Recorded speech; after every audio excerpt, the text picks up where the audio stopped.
2.6% in 2022. Baseline growth in the United States is expected to be 2.1% in 2023, owing to resilient consumption growth and stronger business environment in the second quarter of 2023, before declining to 1.5% in 2024. This resilience in consumption in the US reflects gains in real incomes and a recovery in vehicle purchases due to still tight labor market conditions. In the euro area, growth is expected to decline from 3.3% in 2022 to 0.7% in 2023, before increasing to 1.2% in 2024, given improved prospect for tourism and services in Italy and Spain. In Germany, however, growth is expected to contract from 1.8% in 2022 to negative 0.5% in 2023 due to fragility in manufacturing output and slower trading partner demand. The economic growth in emerging markets and developing countries is projected to be broadly stable at 4% in 2023 and 2024. These stable average rates mask wide growth variation between countries and among regions in this group of economies. In emerging and developing Asian economies, growth is expected to increase from 4.5% in 2022 to 5.2% in 2023, owing to an expected rebound in China from 3% in 2022 to 5% in 2023. China's relatively strong growth performance is driven by recovery in consumption. Stronger than expected net exports offset underperformance in investments caused by ongoing real estate slowdown in the country. Similarly, real GDP for emerging and developing economies in Europe is expected to increase by 1.6 percentage points, owing to stronger than expected performance in Russia. The Russia economy registered a growth rate of 2.2% in 2023 from a recession of negative 2.1% in 2022, strengthened by substantial fiscal stimulus, strong investment, and resilient consumption in the context of tight labor market. On the other hand, growth outlooks have been deteriorating in Latin America and the Caribbean, Middle East, and Central Asia, and Sub-Saharan Africa. In Latin America and the Caribbean, real GDP is expected to decline from 4.1% in 2022 to 2.3% in 2023 and 2024, due to weak recovery in two of the region's largest economies, Brazil and Mexico. In Sub-Saharan Africa, economic outlook remains subdued on the back of deteriorating external environment. Growth is expected to fall from 4% in 2022 to 3.3% in 2023, before peaking to 4% in 2024. The downgrade in 2023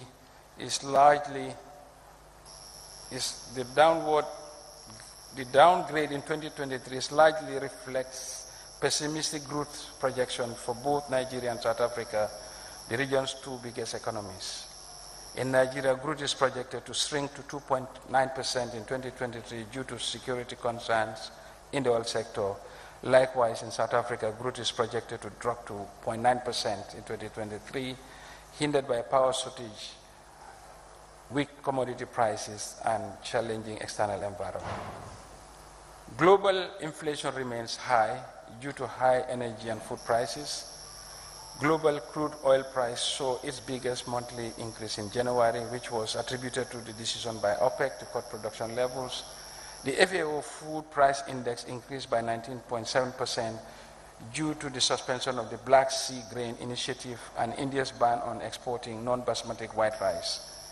International prices of rice, in particular, continue to surge, reaching the highest level in almost 12 years.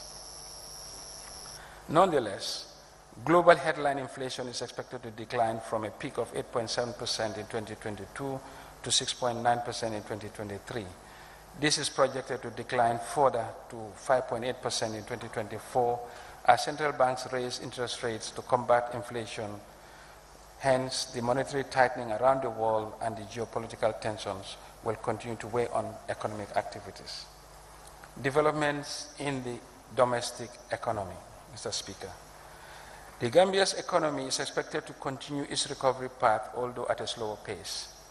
Real GDP is projected at 5.6% in 2023 compared to 2.9% in 2022 and to 5.3% in 2021 when recovery from the pandemic was underway. This relatively weak performance results from a spillover effects of Russia-Ukraine conflict, which has severely dampened the growth prospects. Previously, optimistic projections have been revised downwards owing to increasing interest rates to counter rising price levels.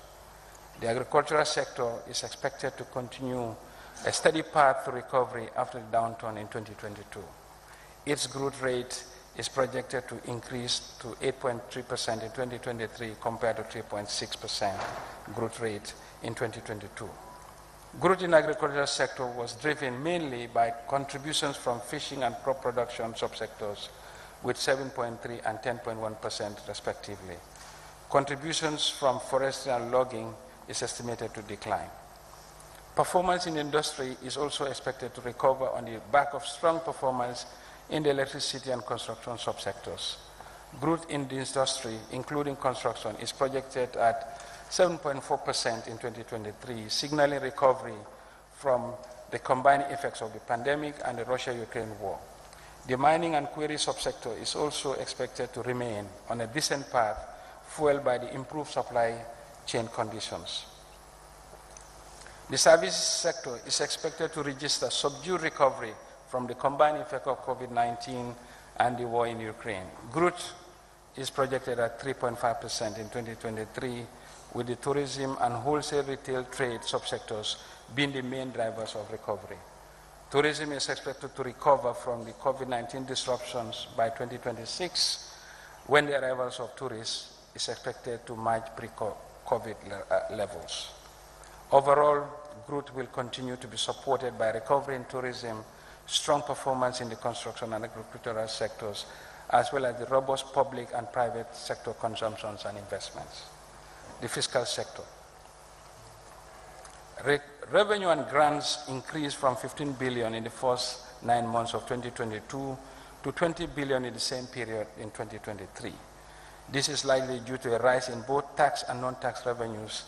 The increase in tax revenue collection was mainly due to significant reduction in fuel subsidies, rebound in tourism, cross-border trade, and increased enforcement exercises, and the successful implementation of the Askuda wall and an enhanced version of GamTaxNet in all tax offices. Dividend from the Central Bank of the Gambia also contribute to the revenue performance. Total expenditure and net lending increased from 20.5 billion in the first 9 months to 22.9 during the same period in 2023. This is due to a 19% and 7% increase in capital and recurrent expenditures, respectively. During the first 9 months of 2022, personnel emoluments increased from 4 billion to 5.04 billion as a result of increased allowance payments, including allowance payments to diplomatic staffs and their movements. Interest payments amount to 2.5 billion compared to 2.3 billion a year ago, recording a growth of 8.7%. Domestic and external interest payments increased by 8% and 15% respectively. Overall, fiscal deficit excluding grants improved from 10.2 billion as of end of September 2022 to 8.3 billion in the review period in 2023. Including grants, the deficit also improved from 5.4 billion in 2022 to 2.7 billion in 2023. Revenue loss due to exemptions increased from 2.2 billion in the first 9 months of 2022 to 3.09 billion in 2023.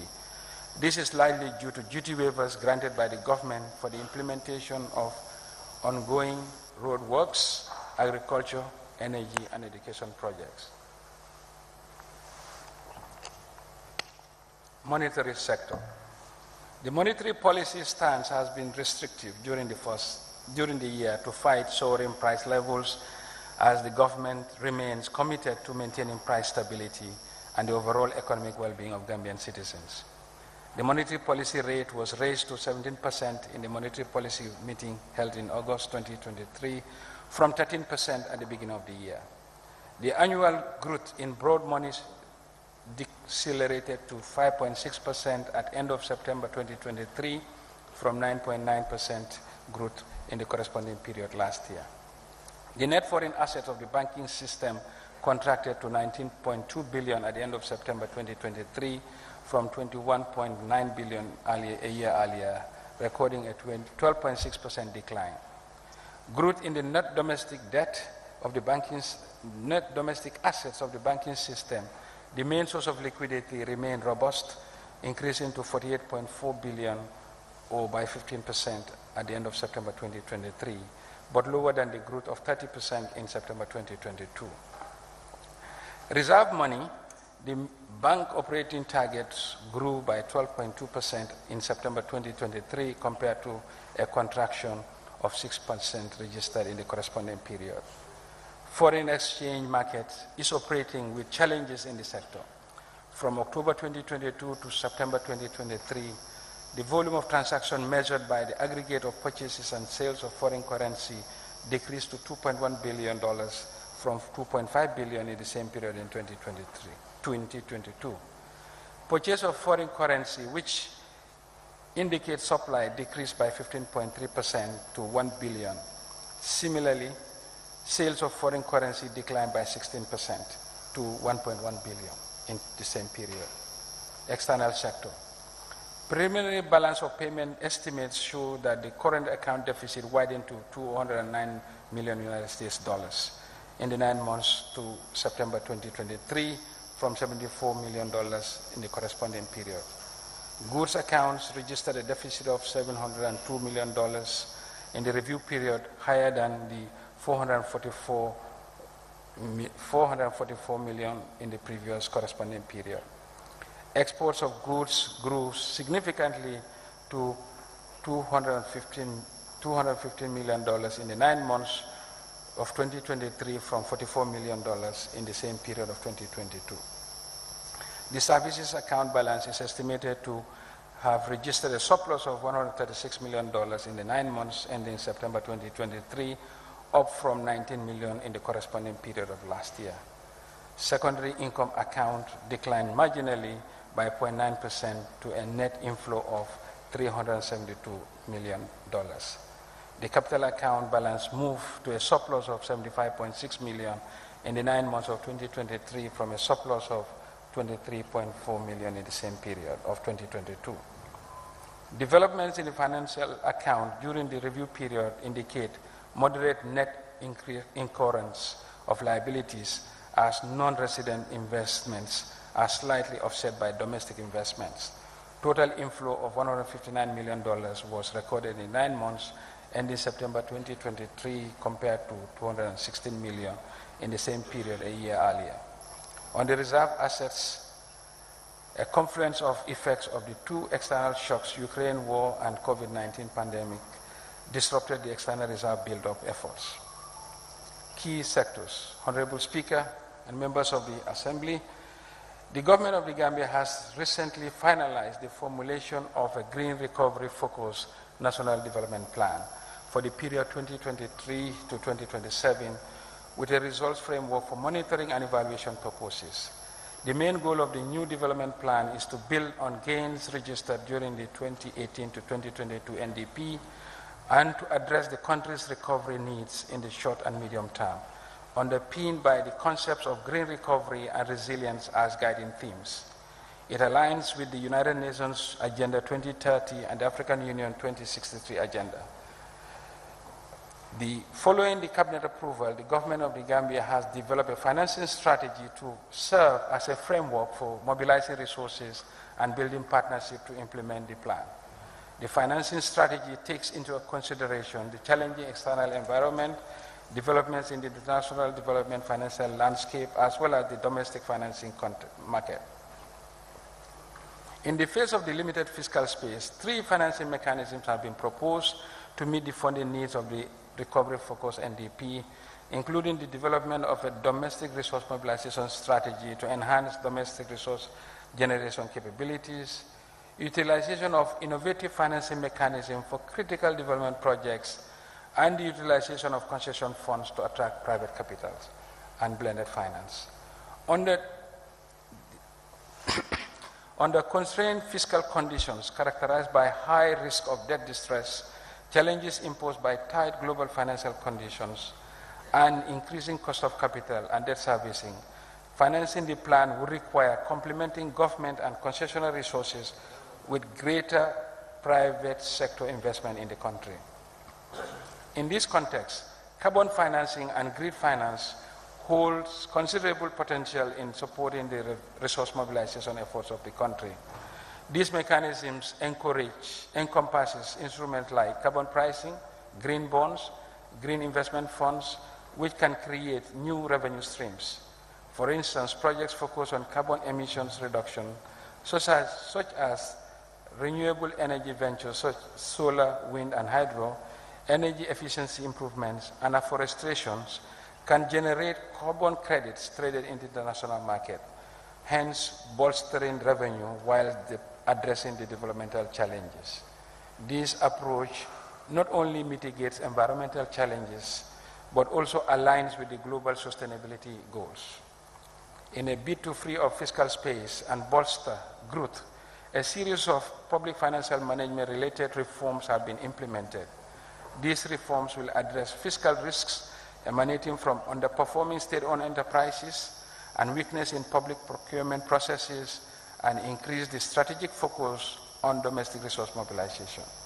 To this end, the government has legislated a new Gambia Public Procurement Act that seeks to address weakness in public procurement and strengthen regulatory and oversight function of the procurement authority.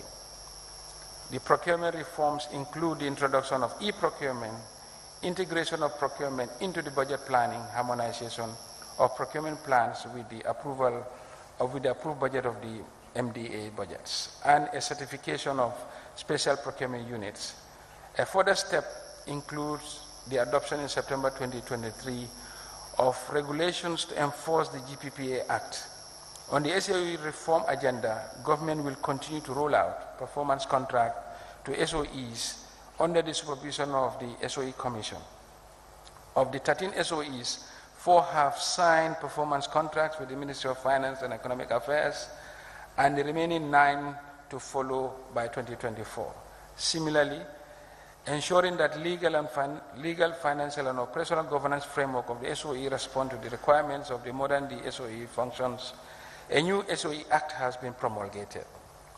The Directorate of Revenue and Tax Policy continues to provide strategic focus on policy design, formulation, and analysis of revenue and tax policies that build resilience in our revenue mobilization drive.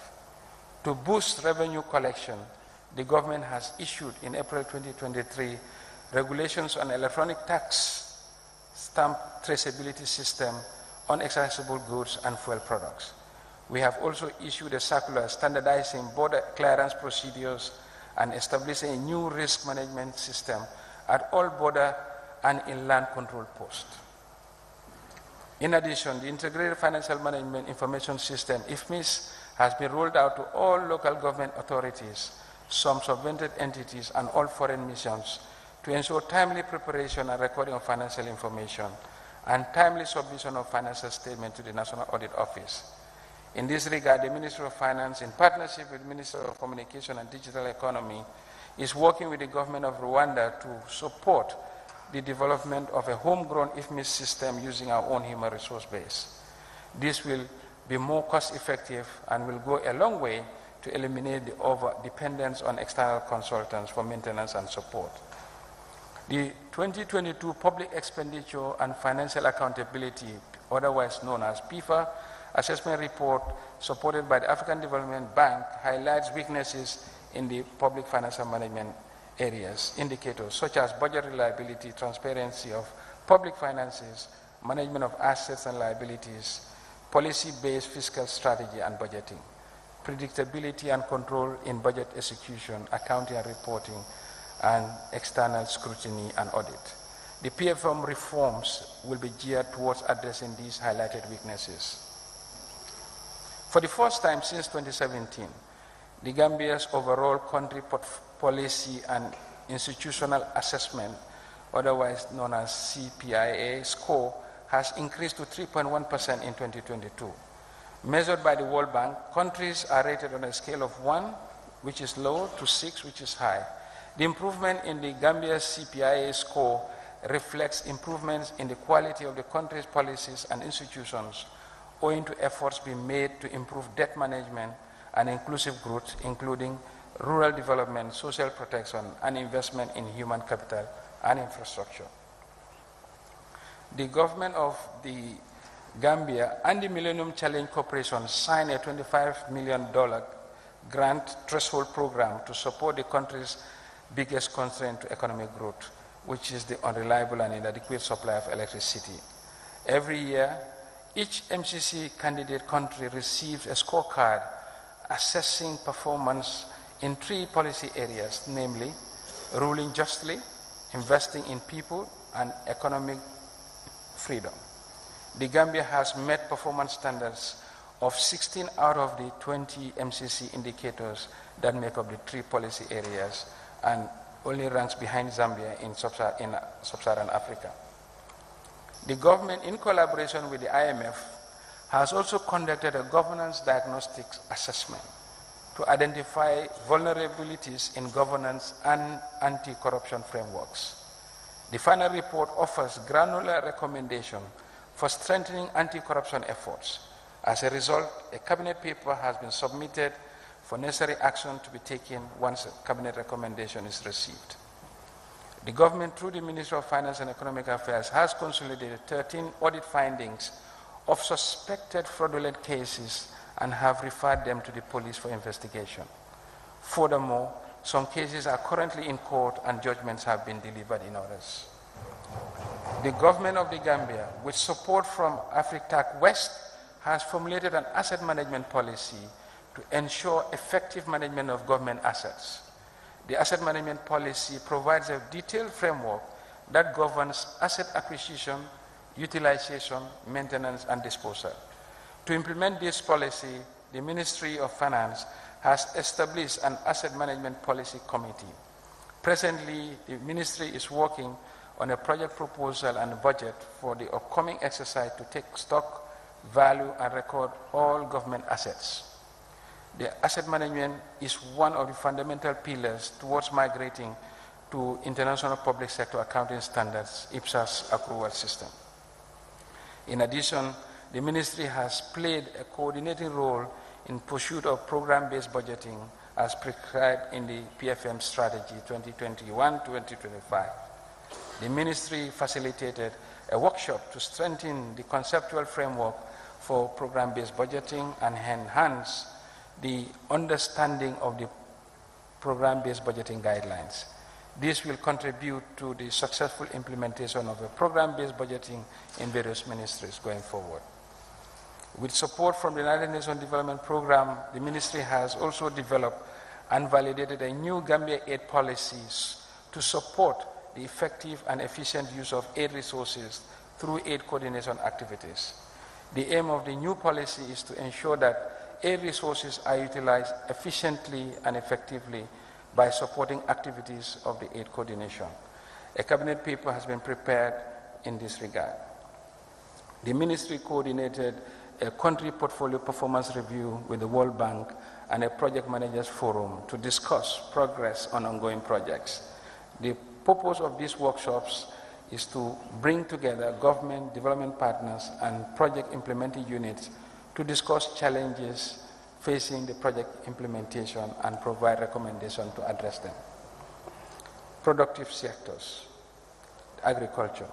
In 2023 fiscal year, agriculture sector has witnessed substantial growth in the scale and number of agricultural projects, underscoring the government's unequivocal commitment to and prioritization of this sector. The Ministry of Agriculture has made commendable progress towards objectives and aims, and continues to engage in partnerships aimed at implementing initiatives aligned with the Recovery-Focused National Development Plan, further enhancing the sector's transformation. Notably, the Ministry of Agriculture has introduced a comprehensive post-COVID-19 emergency response plan, focusing on bolstering the resilience of farmers through the National Agriculture Extension Policy. This policy is designed to foster sustainable production, enhance capacity, improve governance, and facilitate partnership establishment. Furthermore, the recent introduction of a cooperative policy reflects the Ministry's dedication to foster a nationwide approach to cooperatives while upholding the principles and values that underpin these entities, particularly their autonomy. The policy also outlines essential legal and regulatory measures to facilitate its effective implementation. Within the country, the Ministry of Agriculture is channeling its efforts towards prioritizing rice value chain, small ruminant improvement, and the development of a national strategy to combat and eradicate pests. Notably, the prevalent livestock diseases in the country include PPR and the Newcastle disease for poultry are being addressed through extensive vaccination campaigns for small ruminants and poultry. In the current year, a significant total of 208,231 small ruminants have been vaccinated. In addition to these efforts, the Roots Project has played a vital role by offering crucial services such as plowing assistance for 80 hectares of land, distributing 160 bags of urea fertilizer, and providing input materials including 2,800 sachets of herbicides and 5,300 kilograms of seeds through the Rural Poor Stimulus Facility. The Small Ruminant Enhancement Project is dedicated to development of community pasture fields and individual farms. To date, it has successfully established 20 community pasture schemes and facilitated the development of 150 individual 1-hectare farms covering a total of 150 hectares. While food availability in the market remains generally robust across the country, there has been notable increase in the price of cereal products in 2023 compared to the preceding year. This price surge is primarily attributed to global inflation and the ongoing conflict in Ukraine. The Gambia's dependence on food imports has amplified the impact on the prices of basic commodities, further exacerbated by the continuous rise in fuel prices, which has subsequently led to elevated transportation costs. The National Agricultural Research Institute and the FAO have achieved significant milestones in agricultural research. This includes the final screening availability of 5 groundnut varieties, 5 new Findi varieties, 3 cassava varieties to benefit local farmers. The Institute has also pioneered the development of innovative technologies for livestock feed, soil fertility enhancement, leveraging indigenous multipurpose shrubs and tree species. To support this development, the 2024 budget allocation to the agricultural sector increased by 17%, with about $500 million budgeted for input subsidy, including support for organic fertilizer and seeds for farmers. In addition to the government budgetary contribution to the sector, the project loans and grants dedicated to the agricultural sector is in excess of $2 billion for 2024. Donor funding continues to be relevant for the sector, supplementing government's effort to transform the agricultural sector. The Ministry of Agriculture is expected to receive $661 million from ADB for implementing the Building Resilience Against Food and Nutrition Insecurity Project, the Gambia Agricultural Food Security Project, and the Agriculture Incentive-Based Risk Sharing System for the Agricultural Lending Project. The Africa Emergency Facility Project Fund as well. The ministry also received $231 million from the World Bank Group for the Gambia Inclusive Rice Value Chain Giraffe, and another $686 million for the small ruminants and the rice value chain and regional soil mapping projects. Furthermore, IFAD is expected to provide the Ministry of Agriculture with $140 million for Roots Project. Fisheries and water resources. The fisheries sector is faced with increasing number of challenges ranging from degradation of habitats, overexploitation, and climate change and variability, and COVID-19 effects of the current Russia-Ukraine war. The latter has increased oil prices for the sea-going vessels and has impacted the average cost of fish. To address the managerial gaps confronting the fisheries sector, the Ministry of Fisheries is currently reviewing the instrument governing the fisheries sector, including the Fisheries Act of 2007 and its implementing regulation of 2008. Cabinet has approved the review of the fishing license for the fishing vessels and fish meal factories operating in the country. The Ministry of Justice is currently finalizing the necessary legislation and subsequent gazetting of the proposals for immediate implementation.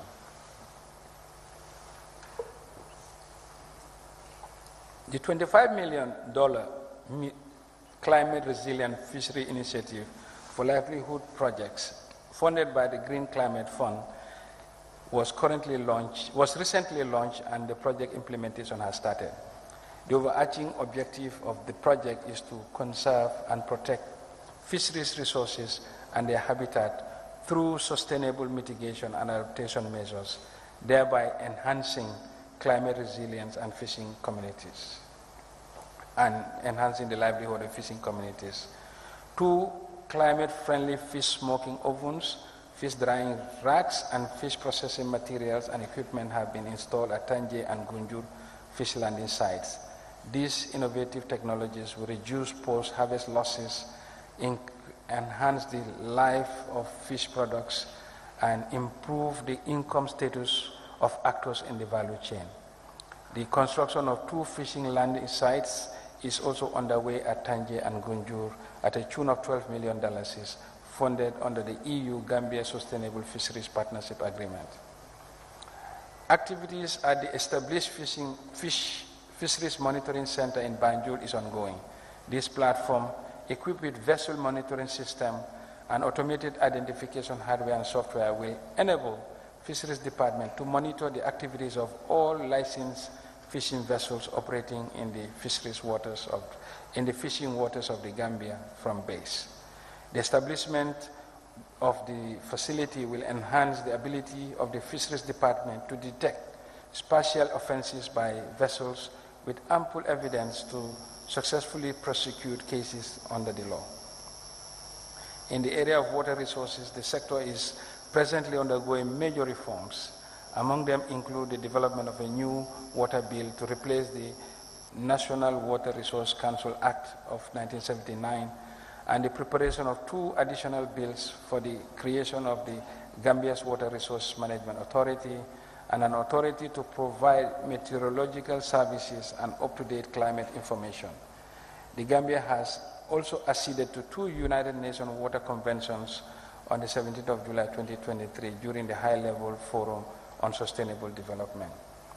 With support from UNESCO and the World Food Programme, the government procured 8 automatic weather stations to increase the accuracy of the ministry's weather forecast and monitoring. In addition, the strengthening of the Gambia Climate Change Early Warning System Project Phase 2 has been undertaken and enhanced the capacity for climate detection, climate warning information. The Climate Smart Rural Water Supply and Sanitation Project, funded by AFDB, will construct and install 55 large solar-powered pipe water supply systems that will provide safe and quality drinking water to additional 250,000 rural people. Upon completion in December 2024, this intervention will significantly increase the number of Gambians with access to potable, safe, and quality drinking water and proper sanitation. The government of the Gambia has allocated $10 million for drilling of boreholes, reticulation systems, and solar-powered systems for 10 rural communities, in addition to the 110 boreholes which have been successfully drilled by the contractor and is undergoing implementation. The Department of Water Resources, through the Climate Smart Water projects funded by the ADB, has developed a WASP map and established a functional web-based monitoring evaluation system which was launched on the 28th of May 2023. The government of the Gambia, through the Ministry of Finance, is engaging the ADB to mobilize resources for water supply infrastructure for the remaining 53 project sites. Communication and digital economy. In a bid to offshoot research and innovation for employment creation and local development in the ICT, the Ministry of Communication and Digital Economy, in partnership with the University of the Gambia, is working on implementing a technology hub and the extension of the initiative across 3 regions in the country. The ministry is currently finalizing the cyber crime bill as well as the data protection and privacy bill 2023 to safeguard the Gambia cyberspace and ensure a resilient digital transformation process. Both bills are expected to be submitted to the National Assembly for enactment by the end of 2023. In addition, the ministry plans to roll out advanced cybersecurity and cybercrime training and has identified formulation of a cybersecurity regulatory framework as a priority intervention in 2024. In an effort to revitalize and reposition Gamtel-Gamcel, the ministry is drafting a national fiber protection policy to address the network interruptions caused by frequent cuts on the national fiber backbone. The government is supporting Gamtel's network upgrade and expansion initiatives geared towards enhancing inclusivity, providing adequate redundancy, and building resilience. To achieve this, the government will restructure Gamtel and privatize Gamcel in a bid to attract and induce the much-needed capital to help revive the sector and restore its competitiveness. Furthermore, the ministry is prioritizing the development of a comprehensive national postal service policy and strategy, along with a thorough review of the existing Postal Services Act to ensure that it is up to date and entails modern-day realities of postal services. In accelerating the digital terrestrial transmission process, the ministry continues to intensify resource mobilization efforts for the deployment of a robust platform that will anchor the digital migration process, ensure nationwide coverage, and provide better quality television transmission. Honorable Speaker, we now turn to the Tourism and Culture Ministry. The tourism sector is expected to continue its recovery throughout 2023 as the sector navigates through a challenging economic and geopolitical environment. Several initiatives have been implemented to increase the number of tourist arrivals and consequently its contribution to GDP. Some of these include awareness creation programs on tourism products and services, e-marketing activities, overseas representation, and sub-regional market representations, joint market campaigns with stakeholders, trade shows, and ad hoc marketing. Efforts are also being made to develop the tourism product suite. The construction of 3 cluster routes totaling 2 kilometers within the Western Coast Tourism Development Area roads have been completed. Construction is underway for 3 new eco lodges in the North Bank, Central River, and Upper River regions. These eco lodges have been established to address the challenges of providing decent accommodation for tourists in the locals and the locals in the rural areas. The Sotuma Samba Koi Eco Lodge has been successfully completed and has been handed over to the Gambia Tourism Board. This initiative will greatly improve upcountry accommodation and attract tourists to these regions. The construction of new craft market has been successfully completed for craft vendors in Palmarima. The craft market is well built with 30 stalls, and plans are on the way to build more stalls next year to accommodate more vendors. The Ministry of Tourism and Culture, through Gambia Tourism and Hospitality Institute, has brought training to the doorsteps of rural youths and women through the Tibet on Wheels initiative. The collaboration with the National Accreditation and Quality Assurance, NACA, has also led to the development and monitoring of occupational standards aimed at improving quality and standards in the sector. In the area of culture, the ministry has completed the regulations for the operationalization of the National Endowment Funds for Arts and Culture. This fund will support the financing of arts and culture-related activities in the country and help to create jobs among the youths. It is envisaged that the fund will be operational by 2024. and the ministry, through the National Council of Arts and Culture, has also successfully completed the quadrennial periodic reporting of the United Nations of the UNESCO 2005 Convention on the Protection and Promotion of Diversity of Cultural Expressions. In January 2024, the Gambia government will commemorate the bicentenary of the establishment of Georgetown, now called Janjambure, as an asylum for liberated Africans in 1823. The festival will invigorate the conservation and display of authentic Gambian culture, strengthen national cohesion, and boost tourism for economic growth. Under the World Bank project, under the World Bank Tourism Diversification Project and Resilience Project, the Kunta Kinte Island will receive major conservation interventions starting in the last quarter of 2024. This project aims to improve the diversification and resilience of the Gambian tourism sector by strengthening institutional and policy reforms and improving the capabilities and access to funds for tourism-related micro, small, and medium-sized enterprises, and building resilience through the strengthening of sustainable coastal infrastructure and rehabilitation of existing tourism sites. Ministry of Trade, Industry, Regional Integration, and Employment. The ministry plays a pivotal role in enhancing the export market and facilitating access to international markets for Gambian products. The ministry supports agricultural value addition, small and medium-sized enterprises, in addition to smart technologies and facilities access to export financing. The ministry prioritizes the establishment of accredited testing laboratories for both food and non-food products to help local producers meet global standards. In addition, a new legal meteorological bill is set to be presented before the National Assembly with the intention of merging the Gambian Standards Bureau and the Weights and Measures Bureau to improve operational efficiency and effectiveness. In the realm of industrialization, the ministry is actively pursuing construction of a special economic zone along the Trans-Gambia corridor. A feasibility study has been commissioned to assess the viability of this project, and efforts are underway to mobilize resources for the necessary infrastructure. Furthermore, the ministry plans to establish 3 additional agropoles to strategically focus on value addition crops along the recognized trade corridors.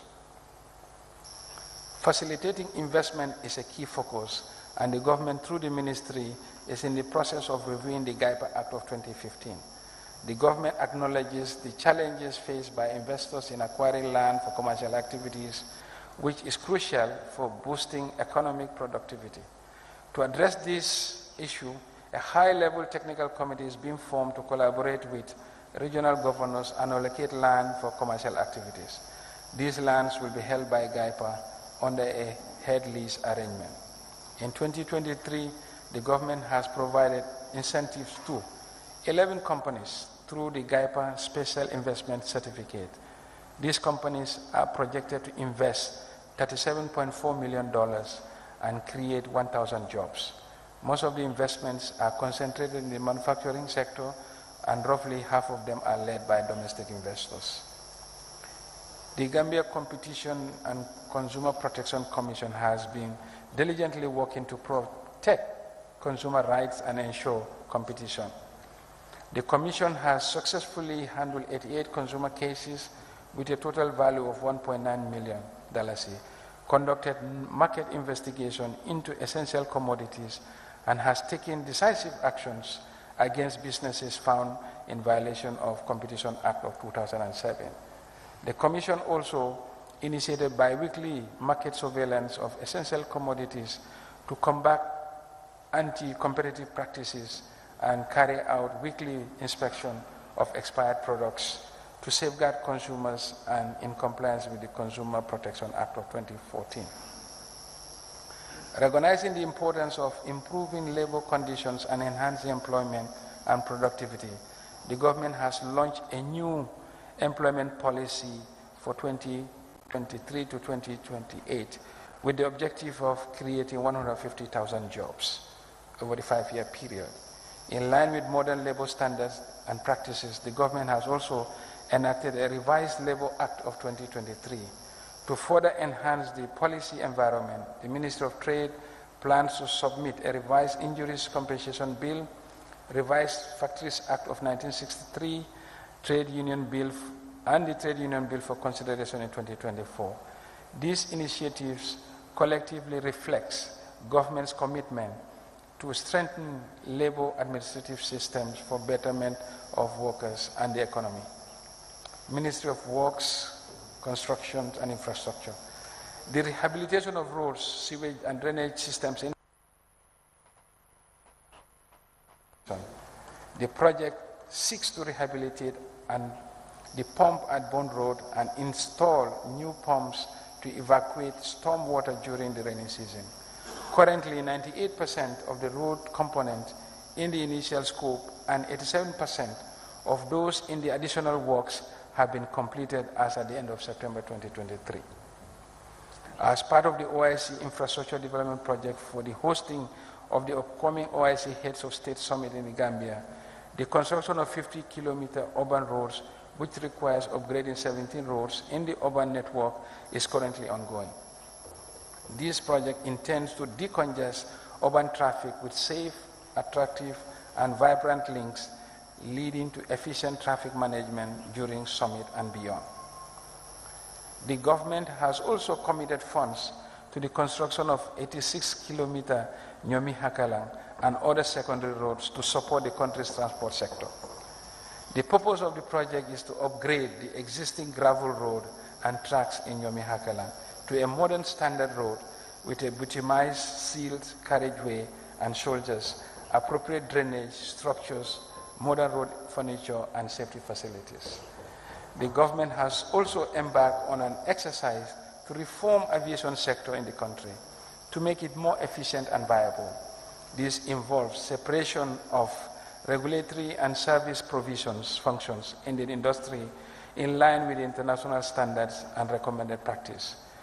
The decoupling process is ongoing and will culminate in the establishment of a new airport company and a civil aviation authority, which will focus on regulatory oversight. In addition, government plans to enter into a PPP arrangement in operations and management of the Banjul International Airport. This is envisaged such that reforms will enhance the performance of the aviation industry and contribution to the economy. As part of the preparation for the hosting of OIC Summit, scheduled to take place in May 2024, the construction of a new VVIP, very, very important personnel's, lounge and rehabilitation of the terminal at the airport has been completed. These improvements will enhance operational capacity at Banjul International Airport in line with government strategic objectives to improve air transport facilities and infrastructure.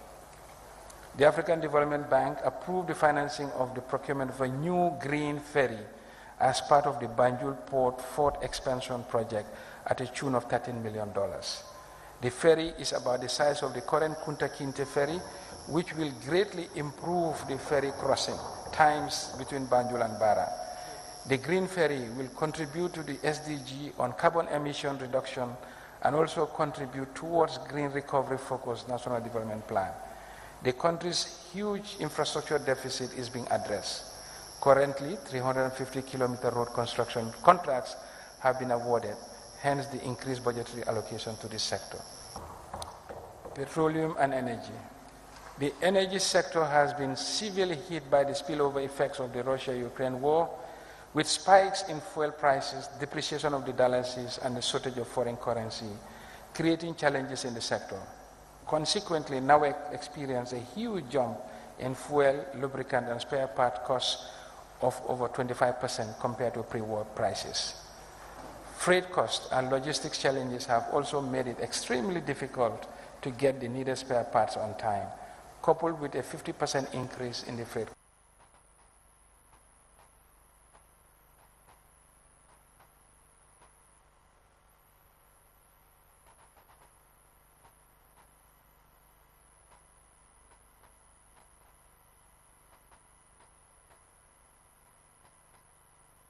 Karantaba is going through the advanced stages of procurement.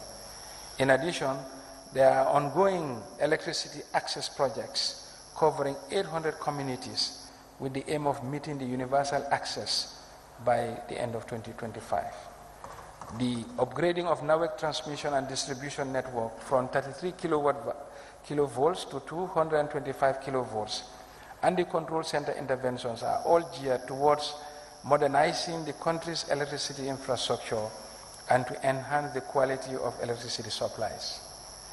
The water and sanitation network rehabilitation project to the tune of $22.5 million, which aim to minimize the current water shortages, is expected to be completed by 2025. The Ministry of Energy and Petroleum, through the Geology Department, has made substantial efforts in the management of mineral resources for the well generation. Additional flagships will be formulation of a minerals and mining policy for the establishment of a mining cadastral system for the Gambia in 2024. Moreover, special approvals for overland importation of fuel products from Senegal were granted as a stopgap measure to avoid fuel stockout. Furthermore, to address the stability of fuel supply in the country, the Gambia National Petroleum Company, GNPC, in 2023 has, in its expansion drive, continued to build additional fuel stations in line with their strategic plan. Social sectors, Honorable Speaker, basic and secondary education. By its mandate of ensuring universal access to education, the Ministry of Basic and Secondary Education is undertaking a review of its education policy, which covers the period 2016 to 2030. A comprehensive consultation is ongoing with key stakeholders to address the inherent weakness and capture pertinent emerging issues while consolidating gains registered so far. This will guide education service delivery in the Gambia from early childhood to tertiary and higher education for the remainder of the policy period. To ensure quality education delivery at all levels, the Ministry of Basic and Secondary Education, through collaborative efforts of the Gambia College, University of the Gambia, and the University of Science and Technology, USET, continue to train and increase the number of qualified teachers across all levels. The Ministry has also embarked on a comprehensive curriculum review for all levels, and a new curriculum framework has been developed and translated into Arabic and French. As a result, the Ministry made TVET a priority in line with government's desire to invest in skills development initiatives that enhance independent learning, creativity, interpersonal skills, and critical thinking capabilities. Furthermore, the Ministry updated the 2014 Scheme of Service to improve the working condition of teachers across all levels. This is in pursuit of the government's commitment and resolve to address both contemporary and emerging issues confronting the teaching cadre. The new service scheme will guide the operation, recruitment, redeployment, and posting of teachers and non-teaching cadres as outlined in the revised General Orders 14-101 dated September 2013. To improve the health and nutrition of children, the government, in collaboration with the World Food Program and the United States support implemented through Caritas, has scaled up the homegrown school feeding intervention in the Lower River region and the West Coast region. A plan has been put in place to intervene in 186 schools, which started in October 2023, with an estimated 51,000 students expected to benefit from the program. With support from the MRC Holland Foundation, over 775 new classrooms and 1,030 toilet cubicles with facilities to cater for physically challenged students between madrasas and conventional schools are being constructed to make quality education affordable and accessible to all parts of the country. Rehabilitation works for classrooms and other basic amenities for both students and management staff are ongoing in 10 schools across the regions. This is geared towards teacher motivation, welfare improvement, and performance enhancement.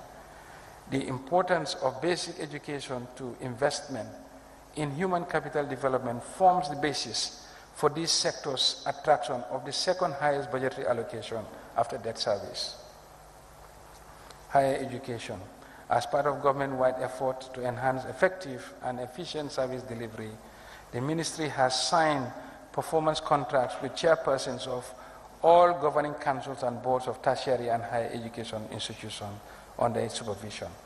The ministry has also established tertiary and higher education trust fund aimed at providing financial support to tertiary and higher education institutions, a national research and innovation fund to improve entrepreneurship and product development, thereby enhancing employability and job creation. These interventions are being implemented to increase equitable access to quality tertiary and higher education for all Gambians. Through NACA, the ministry has launched the Gambia's first ever national qualification framework to harmonize all qualifications for well-functioning and skill-driven labor market system. The USET, which is the Transform GTTI, has begun operations at Ndemban Skill Center in West Coast region with 100 students, all given government scholarships.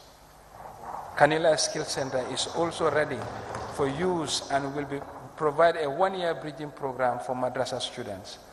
The Masakongo TVET Center in LRR and the Julangel TVET Center in URR have all been refurbished and provide dormitories for both male and female students, just as the Gambia College Basse Annex.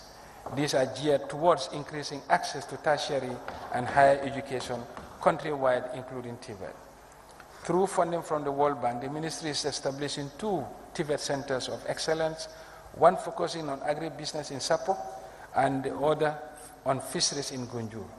These centers of excellence will mainstream innovation and entrepreneurship in their programs. Lot 1 of the fixed package of the University of the Gambia development project has been completed, and lectures have commenced at the Farafara Banta campus with a state-of-art facilities. Lot 2 of the fixed package, including 2 more second schools and chancery building, as well as road networks of the campus, has kick-started. The process of transforming the critical public institutions, such as Management Development Institute and the Gambia College, into Civil Service College and National Education University, respectively, is also ongoing. The ministry has set up committees to lead the transformation, and the Committee on MDI Transformation has just presented its report for implementation. Health. The Ministry of Health is committed to providing accessible, affordable, and responsive healthcare services, focusing on primary healthcare, efficient service delivery, a well-trained healthcare workforce, and a robust health infrastructure. This policy direction serves as the first line of defense against outbreaks, promoting health and reducing inequality. Before the pandemic, Western Regions 1 and 2 had non-functional incinerators, prompting actions such as procuring environmentally friendly waste treatment machines, containerized dual-chamber incinerators, and refrigerated waste collection trucks to improve healthcare waste management. Infrastructure projects include new health facilities and enhanced healthcare capacity for effective response to health challenges and emergencies.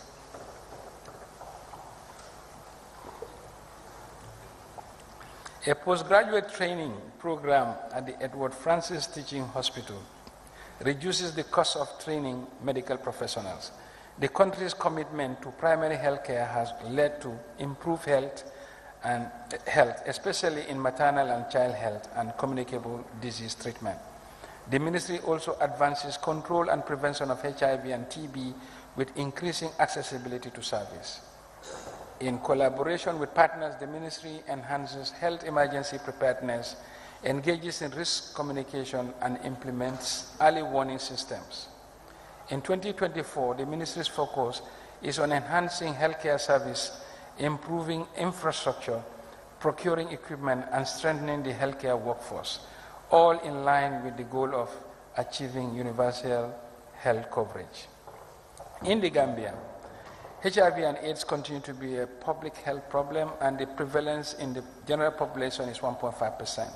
Currently, prevention programs, strategies are reinforced using information-guided and appropriate programs designed to ensure the continuum of care for affected persons, with the ultimate objective of reducing HIV transmission among community and suppressing viral loads in patients. The Gambia government continues to receive support from Global Fund to fight HIV and AIDS, tuberculosis, and malaria.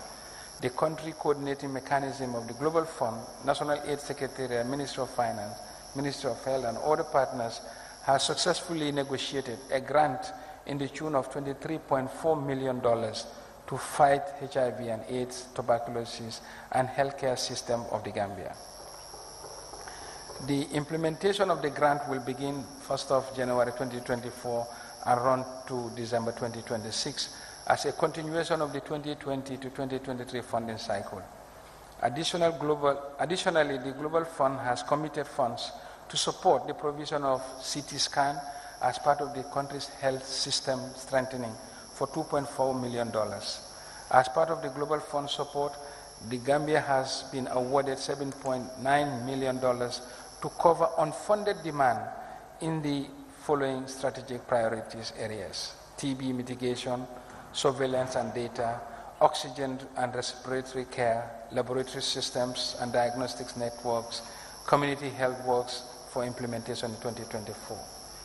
Equally, malaria program of the Ministry of Health has received recommendation for grant making following the submission of the Grant Cycle 7 Proposal 2 to continue the implementation of the malaria prevention and control strategy for the country, and a grant of $17.5 million is allocated by the Global Fund for implementation from 2024 to 2027.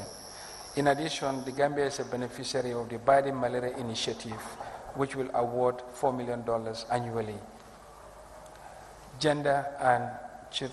Ministry of Gender, Children, and Social Welfare. The government is dedicated to achieving gender equality, equity, and promoting women participation in all social, political, and economic activities. In line with this, the Central Bank of the Gambia has provided $17 million to the Women Enterprise Fund, which will help to expand investment in the productive sectors of the economy by supporting women horticultural producers. A total of 435 women groups throughout the country has benefited from this lending facility.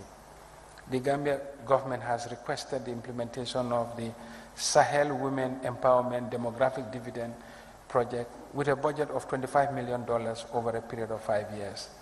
The Regional Suite Project aims to increase access to education, economic opportunities, and healthcare services for girls, women, and to strengthen the institutional environment for gender equality across the region. The Gambia has already received $1.2 million as part of the preparation process. The Ministry of Gender, Children, and Social Welfare and the UNDP jointly implemented the Women Guidance Project to build resilience of communities to climate change effects. The project seeks to address constraints affecting women and youth in the horticultural sector with the aim of increasing their productivity, profitability, and sustainability using a value chain approach. The project covers 4 main components: production support, processing and packaging, marketing and promotion, and participatory planning, monitoring, and evaluation. As part of the government's response to the adverse effect of COVID-19 and the spillover effects of the Russia-Ukraine war, Family Strengthening Program has supported vulnerable families and elderly persons with cash transfers to improve their nutrition and living standards. The program, which started in 2020, has supported 500 vulnerable families and 250 vulnerable elderly persons, amounting to $1.25 million from 2020 to 2023. The government intends to expand this program to include 3,000 beneficiaries with support from the EU to the tune of $30 million. social sector. Honorable Speaker, the government has demonstrated its commitment to social protection by articulating in the recently formulated Green Recovery Focused National Development Plan with its Pillar 5 as empowerment, social inclusion, and leaving no one behind. The National Social Protection Secretariat has spearheaded the development of the Gambia Social Registry, an integrated database and information system which will transform the way social protection services are delivered. It is gratifying to mention that even at its embryonic stage, the Gambia Social Registry has supported 5 programs, including the lean season support implemented by the WFP. Going forward, the government will utilize the Gambia Social Registry for better targeting of subsidies in the future. Government will gradually mainstream social assistance into the national budget rather than rely on ad hoc and project-based cash transfers. In 2024, government, in collaboration with the EU, will pilot the expansion of the Family Strengthening Program at the Department of Social Welfare. The target beneficiaries will be orphans, vulnerable children, persons with disabilities, and older persons. Social protection expenditures in key sectors include the following. Ongoing health, in the area of health, the government has established the National Health Insurance Scheme, which is expected to contribute to reducing out-of-pocket health expenditure. In addition, more direct social protection sensitive budget lines in the government has expended 160.9 million year to date, which involves critical spending on vaccines and other essential medical supplies to the benefit of our poor and most vulnerable people. Government expenditure on social protection in the education sector approximately stands at 420 million. This includes school improvement grants, teaching aids and learning materials, open scholarships and bursaries, school bus services, and school feeding program, which go a long way to improving both access and quality, especially for poor and vulnerable children. To consolidate the gains, there will be direct legislation on social assistance sector through social protection bill currently being discussed in this August House. This bill will seek to set standards of social service delivery to the poor and vulnerable communities, especially the marginalized groups, such as people living with disabilities, widows, orphans, and people living with HIV, among others. Youth and sports. The government of the Gambia is committed to prioritizing youth empowerment and sports development. This is due to the country's demographic structure, where young people make up the largest demographic group and dominate in the sports industry. The National Youth Council has implemented various programs aimed at empowering youth in the area of leadership, entrepreneurship, and career development.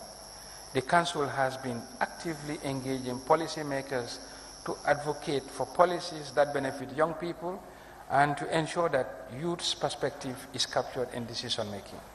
The National Youth Council has partnered with local authorities across the country to promote and engage the participation of women and youth in leadership roles and politics.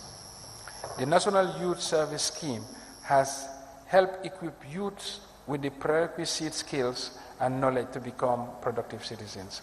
A total number of 5,470 young persons have been supported in various skills, including electrical installations, construction, masonry, rice, agronomy, horticulture, auto mechanics, tailoring, carpentry, plumbing, electronics, catering, welding, and fabrication. In collaboration with the University of the Gambia, the scheme has launched the National Youth Service Graduate Program in September 2023, targeting 100 University of the Gambia graduates for a one-year piloting period. The program aims to empower young people, provide them with an opportunity to serve the country, and create a pathway for knowledge building, skills acquisition, and employment opportunities. The National Enterprise Development Initiative has successfully established business incubation centers that provide comprehensive training to young entrepreneurs in business development through a combination of mentoring and coaching. NEDI has also partnered with International Organization for Migration to provide business management training to 300 migrant returnees, with the IOM providing reintegration package to support this initiative. The initiative has contributed towards job creation and economic empowerment, which has helped the youth to become self-reliant and play an active role in the economic development.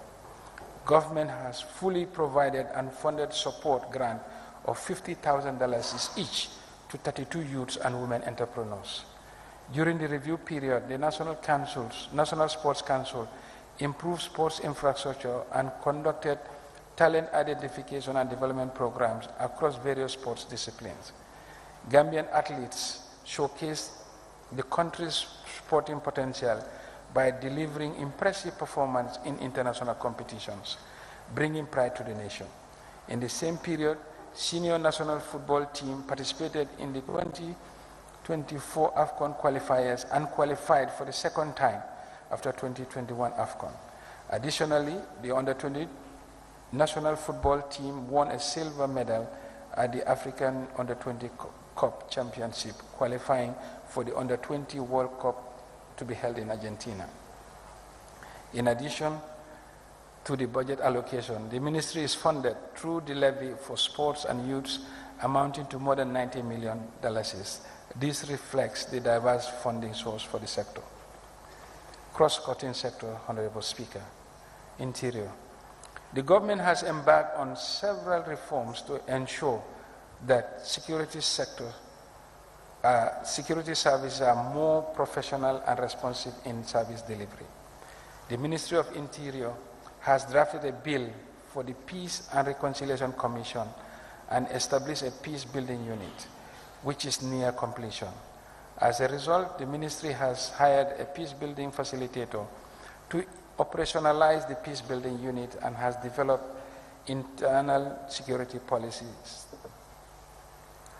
These are all geared towards supporting the implementation of the government's peace and reconciliation programs. Furthermore, the Janjambure prison staff quarters have been constructed and 3 cells at Joshua have been renovated to alleviate inmate congestion at Mile 2 prisons. Globally, prison centers are required to adopt correctional principles as per the Mandela rules in the rehabilitation process of inmates. In this regard, the government has embarked on strategic reform initiative, including the Janjambure Prison Rice Field and Fish Farm, Multi-Purpose Center, Horticulture Gardening in Joshua, Prison Camp, Poultry and Animal Husbandry. Prison officers and inmates have received information technology training, and senior officers are trained in collaboration with the Nigeria Correctional Services. The Gambia Police Force will continue to work with the communities and other relevant stakeholders in the fight against crimes and criminalities. This strong partnership and collaboration lead to the construction of 4 model police stations in Serekunda, Bundung, Bakote, and Brusubi by the German Agency for International Cooperation, and the development of policies such as gender mainstreaming policy, internal investigation policy, and the deployment policy by the Geneva Center for Security Sector Governance. The government will continue to expand and strengthen the practice of human rights and rule of law in the Gambia through the use of robust community policing activities and programs. Personnel of the Gambia Police Force remain topmost priority of the government, as more police quarters are expected to be constructed or renovated, including maintenance of existing bus services. The government of the Gambia will work with relevant partners to mobilize resources for the realization of this maiden dream police college in Kiang and the revitalization of the police radio communication system for timely and effective response to incidences.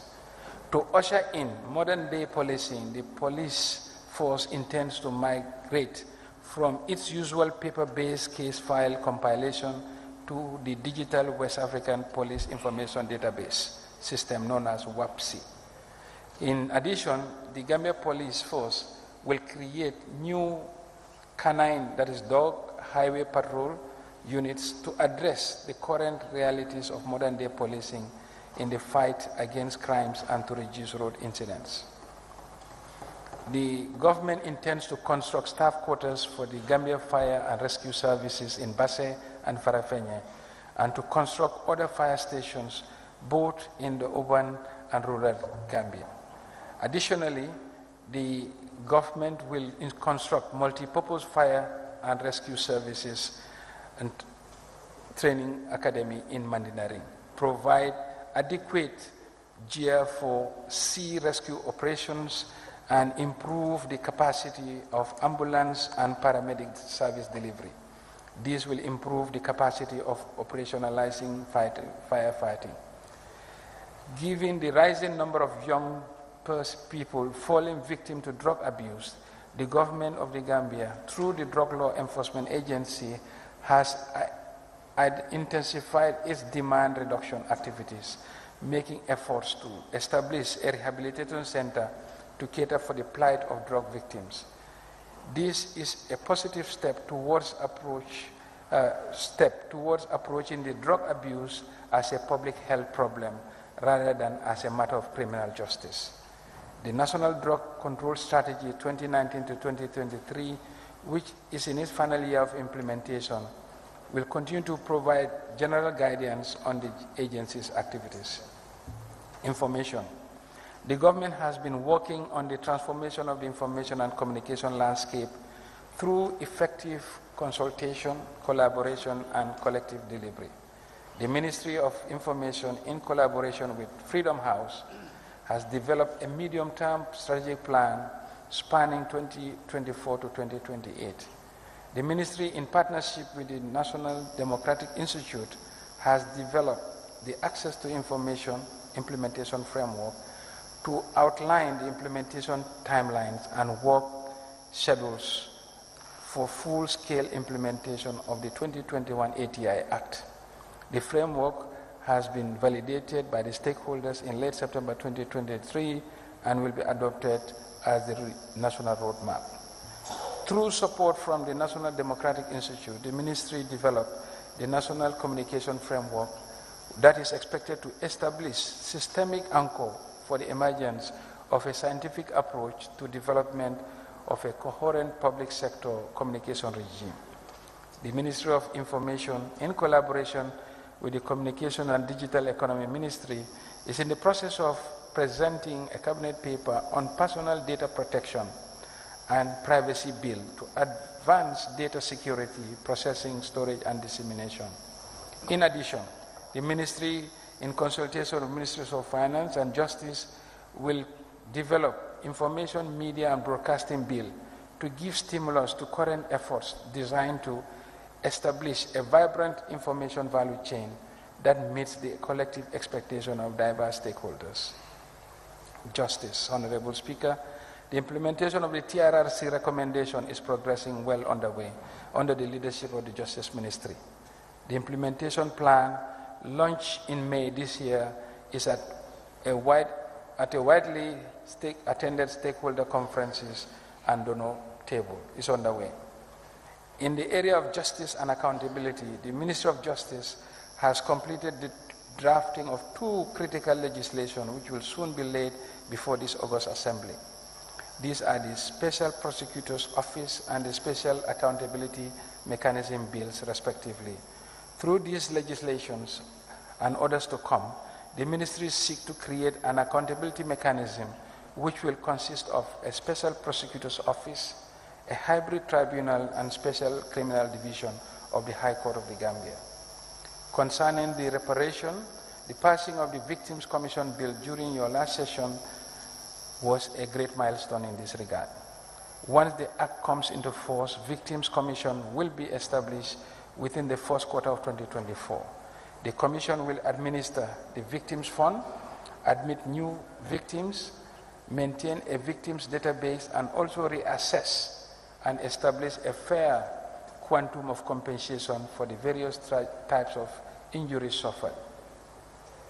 In the area of institutional and legislative reforms, the government, through the Ministry of Justice, has embarked on an ambitious reform agenda, which is an unprecedented number of draft legislation that are pending before this August Assembly.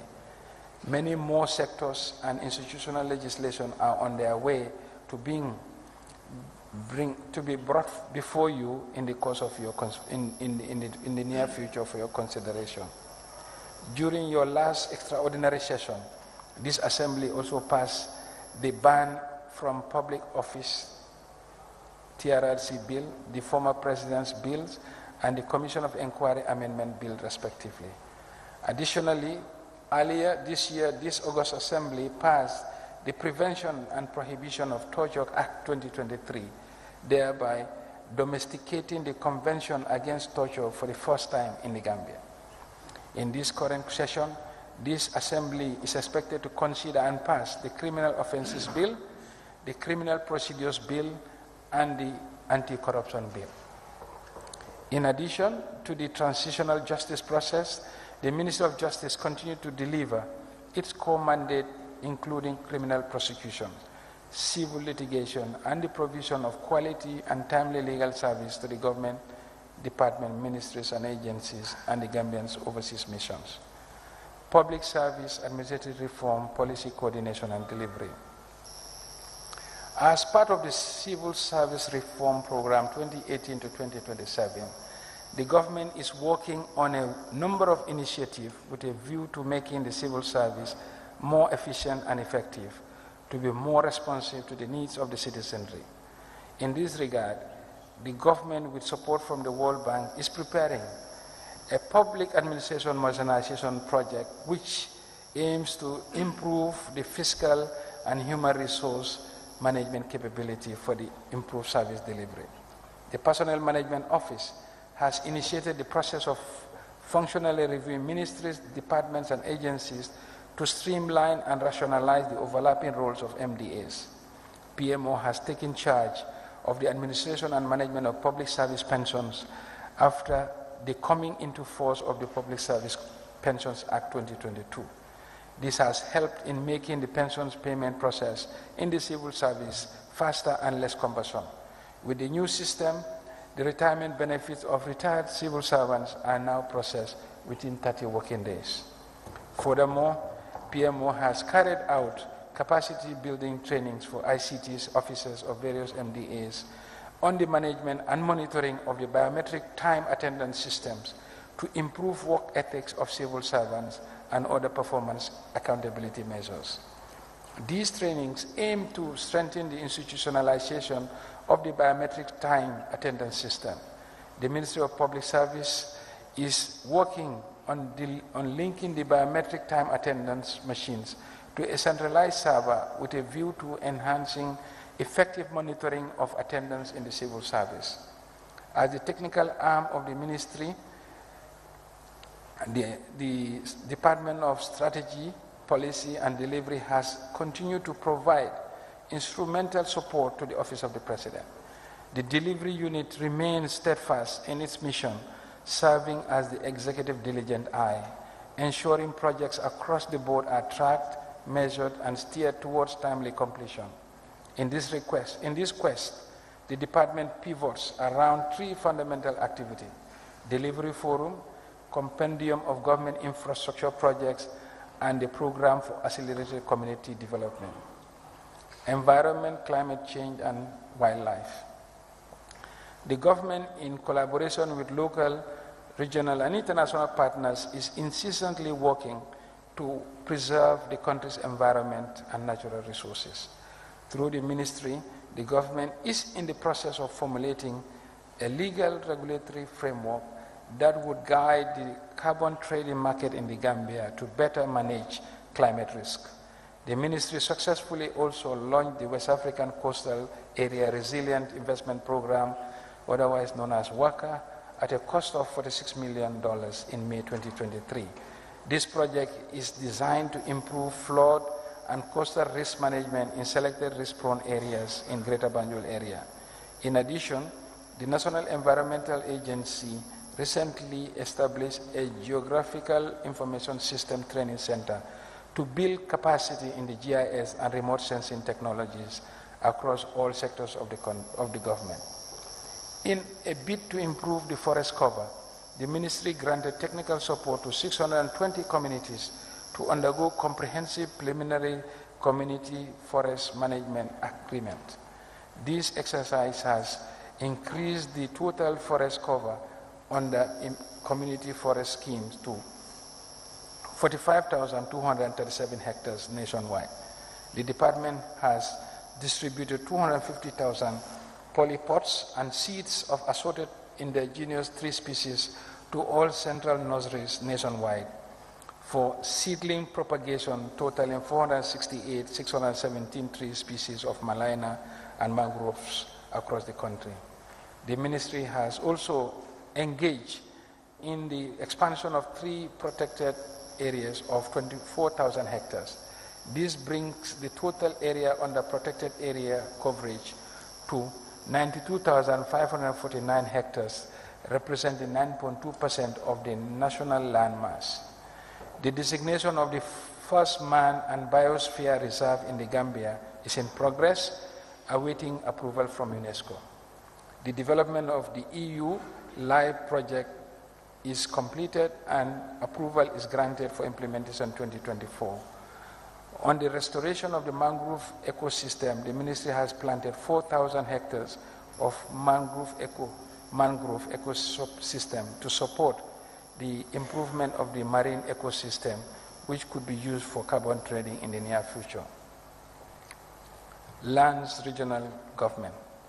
The government of the Gambia, through an additional financing of 45 million from the World Bank for the Giraffe project, is developing the first national land policy for the country. The Giraffe project will now introduce a new subcomponent, otherwise called securing access to land, of which resources will be allocated to support the Ministry of Lands to formulate an inclusive, gender-sensitive, and climate change-informed national land policy to guide land tenure, land governance, and land management and administrative reforms in the country. This policy will establish an effective land tenure system that will recognize and regulate all legitimate and land ownership and tenure rights, ensure tenure security and equitable access to land for all citizens, and promote responsible, inclusive, and ecologically balanced use of land and land-based resources to generate wealth, reduce poverty, and increase resilience. The project will finance three main activities: institutional and legal support to land administration institutions, digitalization of land administration system, demarcation and registration of land rights. The Ministry of Lands intends to develop an automated cadastral land resource management system that will diversify the economy, protect land title ownership, enhance land base, and address the endless land disputes in the country. Under the WACA project, the ministry will help develop both the cadastral land use plan for the whole country. The ministry, through the Department of Community Development, is implementing two major projects.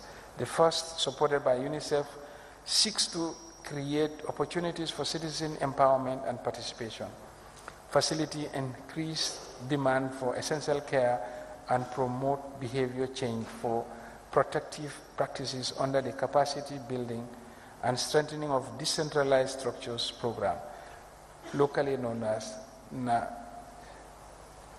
whatever that means. We can do it in Sakeno. The initiative brings back community and human capital at the center of the development process as a prerequisite to effect change and address gap in children's rights. By putting local governance structures at the center of all community intervention, it seeks to empower decentralized agencies to communicate and engage with the community structures and communities to drive change.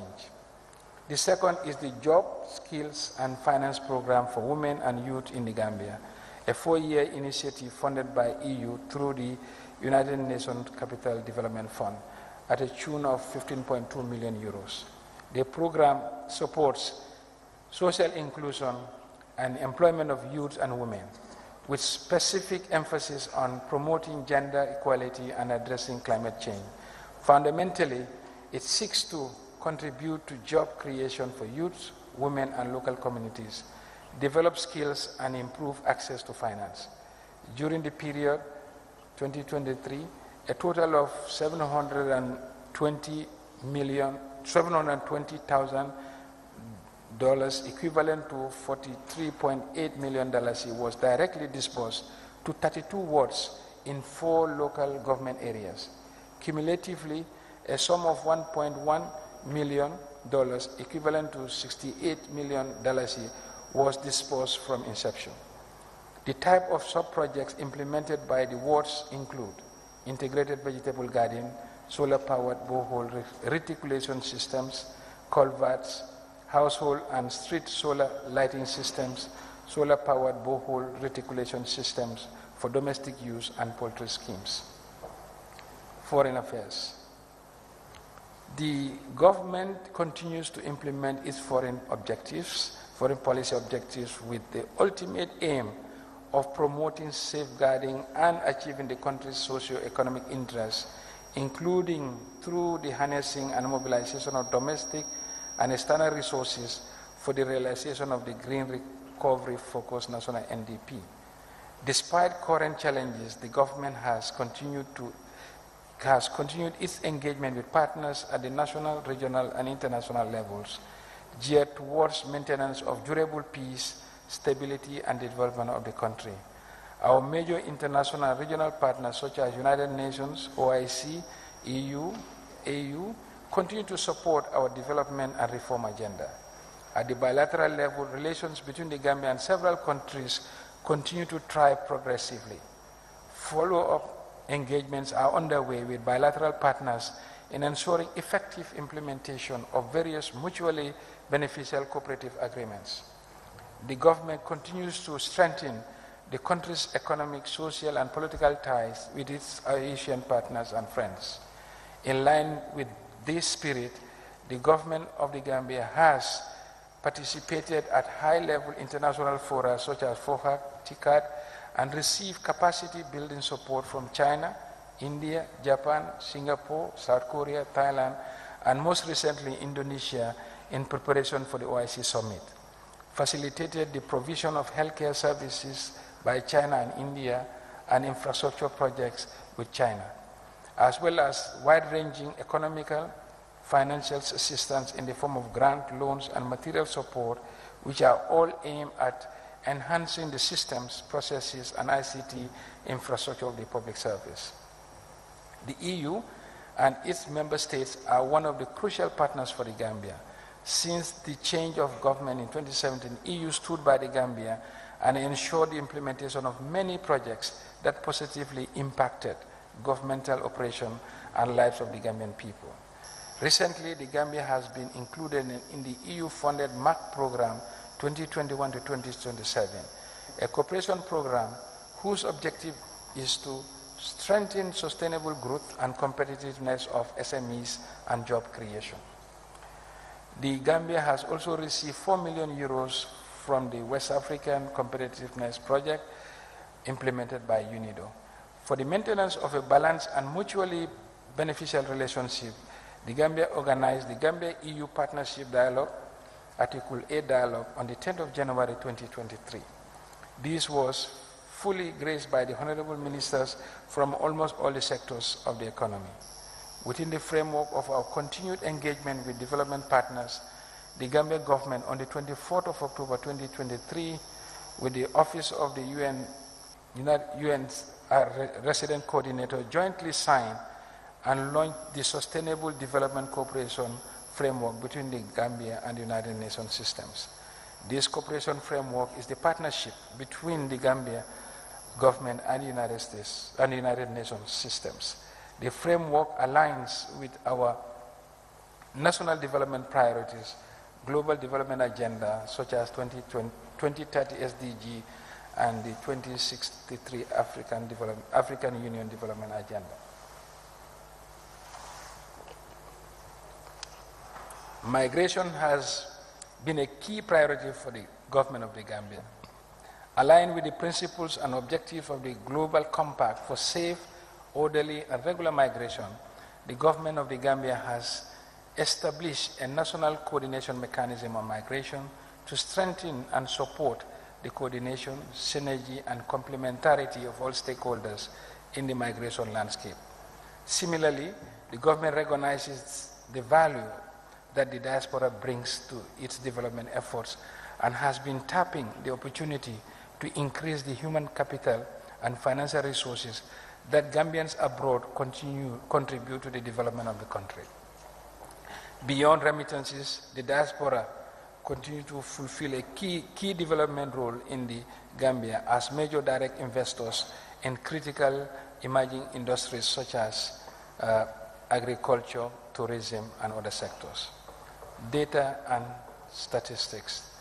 The Gambia was unable to conduct the population and housing census that should have taken place in April 2023 due to the effects of the COVID-19 and the implementation challenges associated with the digital census, which will be the new way for the next census. For the smooth conduct of any census, pre-enumeration activities should start at least 2 years prior to the census. Population and housing census needed to be preceded by a capacity needs assessment to determine the ICT, geographic information system, material, and human resources required at different stages of the project. However, this was not possible due to the measures to mitigate the spread of COVID-19, as well as the diverted focus of the government and development partners, which led to low disbursement of funds to support pre-enumeration activities. Travel restriction also affected the movement of technical experts to conduct this assessment and the implementation of regional workshops to boost capacity of census personnel. The delay in starting the pre-enumeration activities has a domino effect on the overall census roadmap and its implementation. Nonetheless, the GBOS has successfully completed data collection for the phase 3 of the Gambia Social Registry project, which covers all the districts in the Combos. With the completion of this phase, a total of 40 districts are now covered in the country, leaving only the KMC and Banjul as not covered. Resources are being mobilized to complete the exercise in the remaining mentioned areas. In partnership with Paris 21, the GBOS organized a special engagement with the National Assembly in February 2023 to promote data usage to improve policy decision-making and outcomes. The government also developed and validated the third national strategy for the development of statistics in response to data demand of the Recovery Focus NDP and the AU Agenda 2063 and the United Nations Agenda 2030. The third national strategy for the development of statistics aimed to strengthen the national statistical systems, which serves as a tool for producing reliable statistics and indicators for objective monitoring and the implementation of national development plan, as well as continental and international development agenda.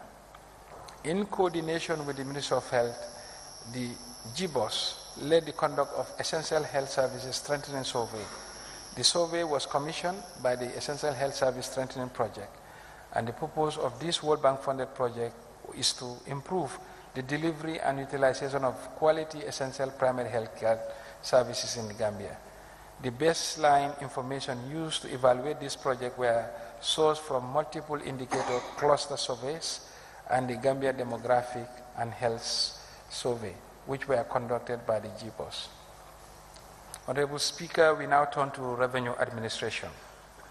The Gambia Revenue Administration Authority, GRA, has faced challenges in the revenue collection as a result of the spillover effects of the Russia-Ukraine war and the government intervention to lessen its impact on the population.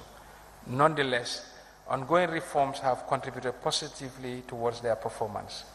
Some of the notable reforms carried out so far include successful implementation of the ASCUDA wall systems, the single window solution at the seaport.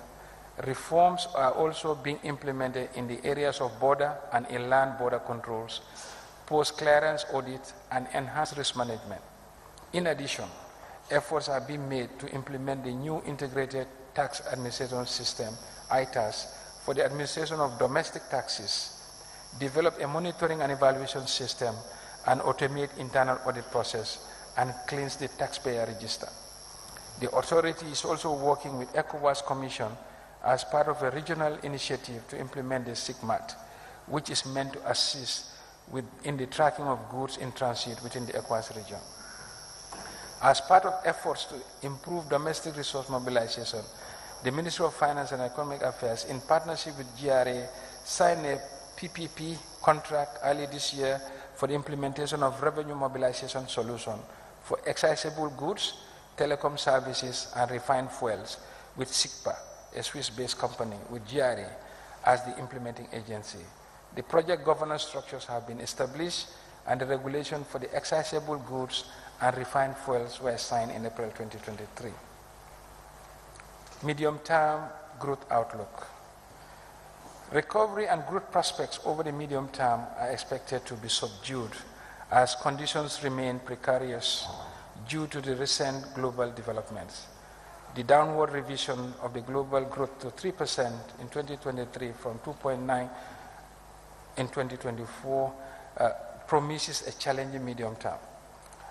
Although the West still grapples with weaker than expected growth, tourist arrival in 2023 has greatly improved, signaling positive moves towards recovery in the service sector. The service sector is projected to grow at a rate of 3.5% in 2023, ramping up to 4.9% in 2024, driven by tourism and wholesale and retail trade subsectors. With the ongoing post-COVID recovery reform agenda and the reform agenda, the Gambia Tourism Board placed great emphasis on inclusive, culture-oriented tourism development, as well as public-private partnership.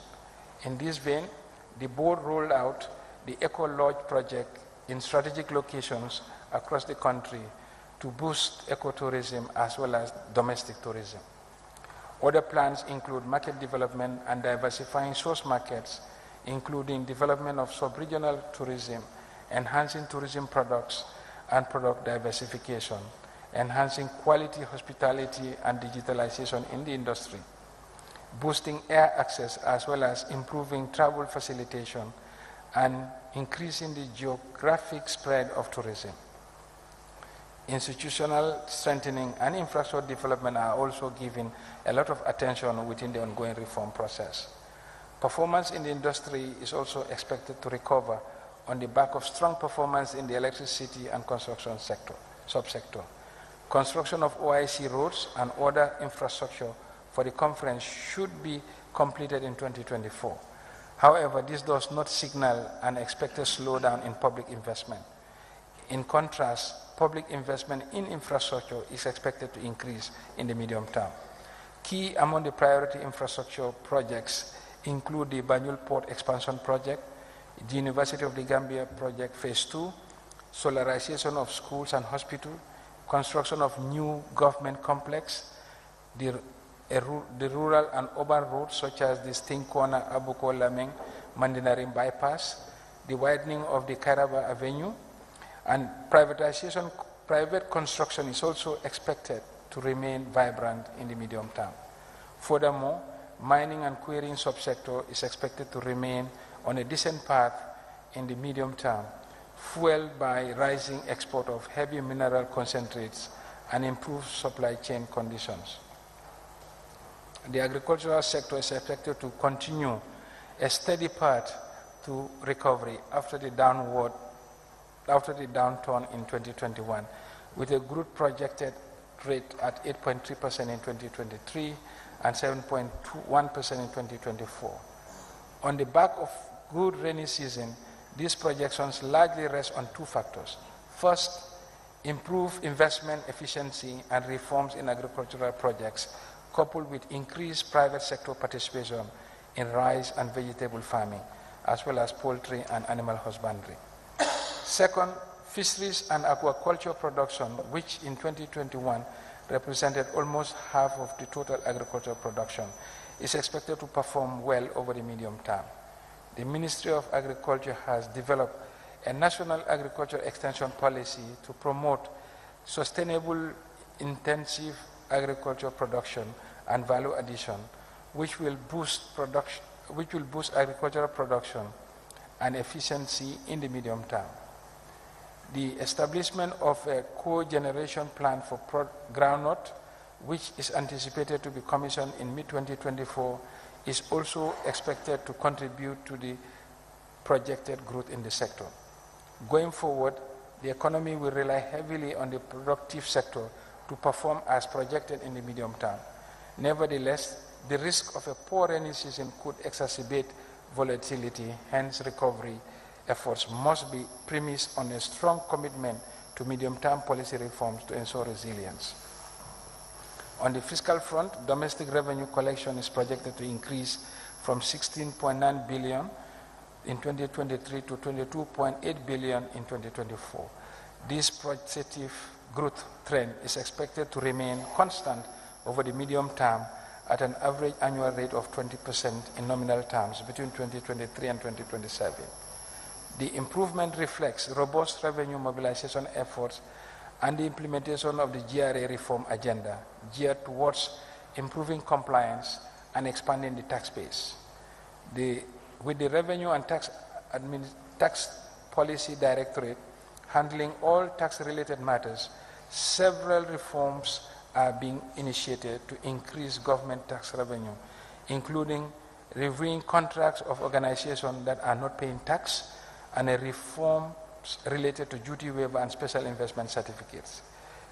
These, with other reforms, explain the increased revenue projections.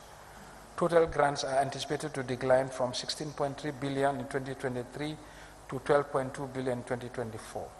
The budget support grant is expected to hit 3.2 billion in 2024 from 2.8 in 2023, while project grants are expected to decline from 13.6 billion in 2023 to 9 billion in 2024. Total government expenditure is projected to decline from 32.3 in 2023 to 27.4 in 2024, but over the medium term is expected to increase gradually to the tune of 40 billion in 2027. The projected decline in total expenditure in 2024 is largely attributable to the anticipated decline in project grants and reduction in capital expenditure due to expected completion of ongoing road projects, including urban roads such as the Kanifing-Brufut and the rural roads such as the Nyomoy, Hakalang, Sabah-Sanjali, Batin-Hadin Highway, and the practically completion of the Trans-Gambia Highway. Total expenditure and net lending is projected to increase slightly, but is mainly driven by increase in debt service, debt interest, which is projected to increase by 2.2 billion in 2024, a 76% increase. Personnel emolument expenditures are also projected to increase from 6.1 billion in 2023 to 7.43 billion in 2024. However, personnel emoluments have been revised in 2023 to take into account adequate adjustment relating to the recruitments.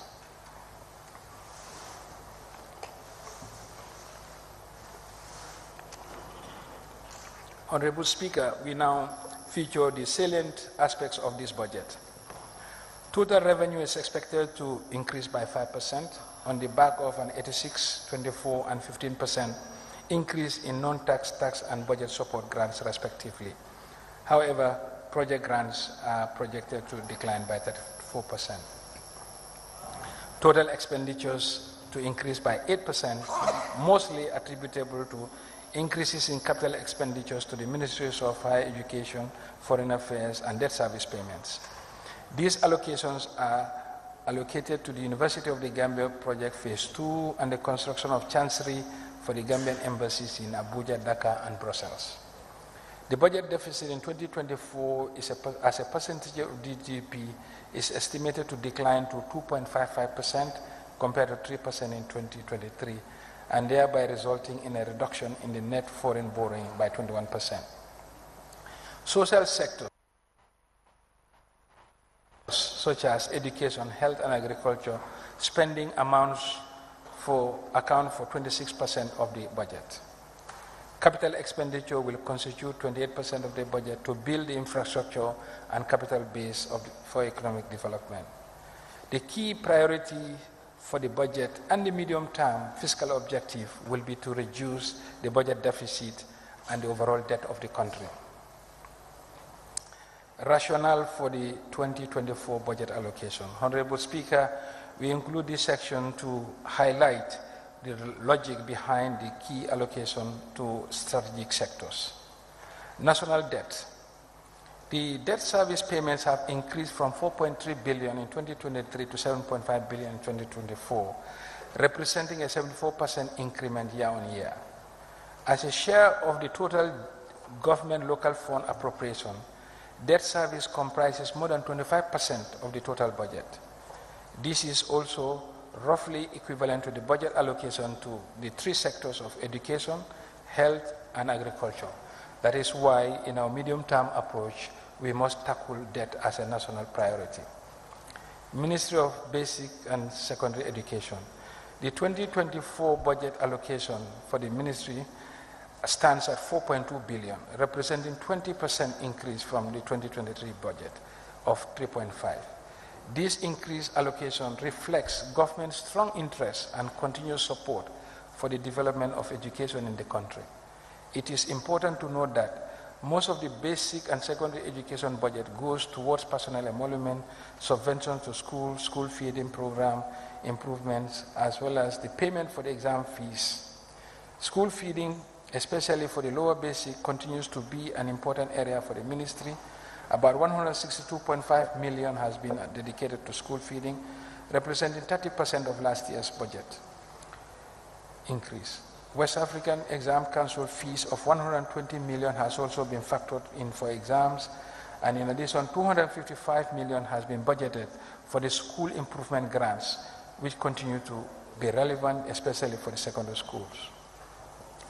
Ministry of Higher Education, Science, Research and Technology. The 2024 budget for MOHAS is 240 million, which includes support to tertiary education services. 82 million has been budgeted as subvention to support tertiary institutions, 25 million each for UTG, MDI and Gambia College, and 7 million for USET. The government also intends to continue supporting the needy students through open scholarship by budgeting $75 million and bursaries for students amounting to 15 million. More importantly, students will now have the opportunity to apply for higher education funding through a student loan scheme. An initial seed contribution of $5 million has been included in the budget for such purpose. Cognizant of the need for innovation, 2.3 million has been included in the budget to support research and innovation. In addition, the school bus service currently being offered to students will continue to be supported with an amount of 3.5 million budgeted for the payment of school bus services. Ministry of Transport, Works and Infrastructure. The 2024 budget for the ministry increased to 2.64 billion from 1.95 billion in 2023, representing a 35% increment. 98% of the ministry's allocation is development, mainly directed towards completion of ongoing roads projects such as the Batin-Hardin Highway, 760 million, lots 1 and 2 of North Bank roads, 315 million, Kiam West Sankandi Road, 75 million, Kiam West Phase 2, 200 million, Nyomi Hakalan, 171 million, OIC Road, 135 million, and the Banjul Rehabilitation Project, 105 million. New roads are also provided with an estimated amount of 592 million. Ministry of Foreign Affairs. The 2024 budget for the ministry stands at 1.8 billion. Personnel emoluments constitute 822 million for the ministry. This includes cost of living allowance, exchange concession allowance, ECA, of 339 million, budgeted to be paid to overseas diplomatic staff. Furthermore, rents and rates for embassy staff also represent a significant portion of the ministry's budget, with an approved budget of 263.6 million, compared to a budget of 236 million in 2023. As part of efforts to rationalize expenditure on rents, government has adopted a strategy of constructing new chanceries to minimize the expenditure on rent.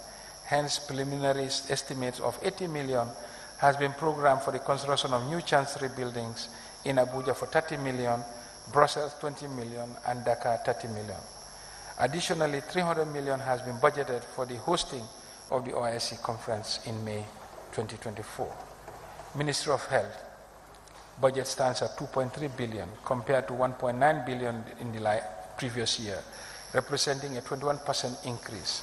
About 1.07 billion has been budgeted for the management of subvented entities as transfers to hospitals to provide support for the operations of the hospitals. Another 36 million has been budgeted for the National Health Insurance Authority, the body in charge of the National Health Insurance Scheme. The support for disease control also remains paramount, with 283 million budgeted for the program. The disease control caters for national pharmaceutical services, which include a budget of 240 million for drugs. And with respect to consultancies, 95 million has been budgeted to support the payment to Cuban doctors. Overseas medical treatment remains relevant for emergencies, and 50 million has been budgeted for 2024. And this is not only for the senior government civil servant, for all eligible Gambians. Another 2.27 million has been budgeted for diagnostic services, 122 in 2023 to 844 in 2024. About 500 million has been budgeted for input subsidy, including subsidies for organic fertilizer and seeds for farmers. The ministry's total development is 50 million from the GLF, which is meant for government counterpart funding for the various projects under the ministry. Ministry of Finance budget allocation stands at 1.9 billion, representing an increase from 1.48 billion in 2023. The bulk of the allocation is earmarked for subvention. Subvention to the GRA is budgeted at 770 million, indicating a drive towards increased domestic resource mobilization. Another 111 million is budgeted for subvention to the Gambia Bureau of Statistics, including support for the upcoming census. Moreover, there has been an addition of the Millennium Challenge Corporation National Coordination Activities and the SOE Commissions in 2024 budget. The SOE Commission was created due to the urgent need to minimize fiscal risk emanating from the SOEs. In addition, in this regard, the budget includes an amount of 27 million for the SOE Commission. Likewise, in a bid to strengthen governance and institutionalize the capacity of the internal audit services, government has decided to increase the budget allocation from 27 million in 2023 to 50 million in 2024. The Accountant General Department also features meaningfully on the budget, and it includes cost of living allowance for financial attaches in the embassies, which increased from 72 million in 2023 to 85 million in 2024, representing an increase of 17%. The budget also includes an additional 66 million for the IFMI software. Furthermore, an allocation of 30 million is provided for printing expenses to support government services and clear government printing areas or to the Gambia Public Printing Corporation. In addition, 272 million is budgeted for equity participation in multilateral institutions. Ministry of Interior's budget is estimated at 1.6 billion. A large share of the ministry's budget is personnel emolument, which is equivalent to 65% of the ministry's overall budget. Another major budgetary provision include food and food services amounting to 115 million, fuel 82 million, electricity 18 million. and subvention to the Drug Law Enforcement Agency at 169 million.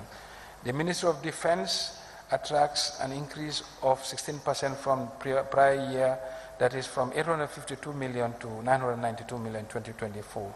The ministry is 64% of the total budget. The increase in the recurrent budget for the ministry is attributable to increase in personnel emolument, food and food services for the army and fuel. Food and food services increased by 32% compared to 2023 budget. And an amount of 25 million has also been allocated for the purchase of trucks for the army. For development, there are plans to renovate some military barracks, facilities and structures, and funds amounting to 23.2 million has been set aside for this. Honorable Speaker, we now feature the medium-term policy reforms.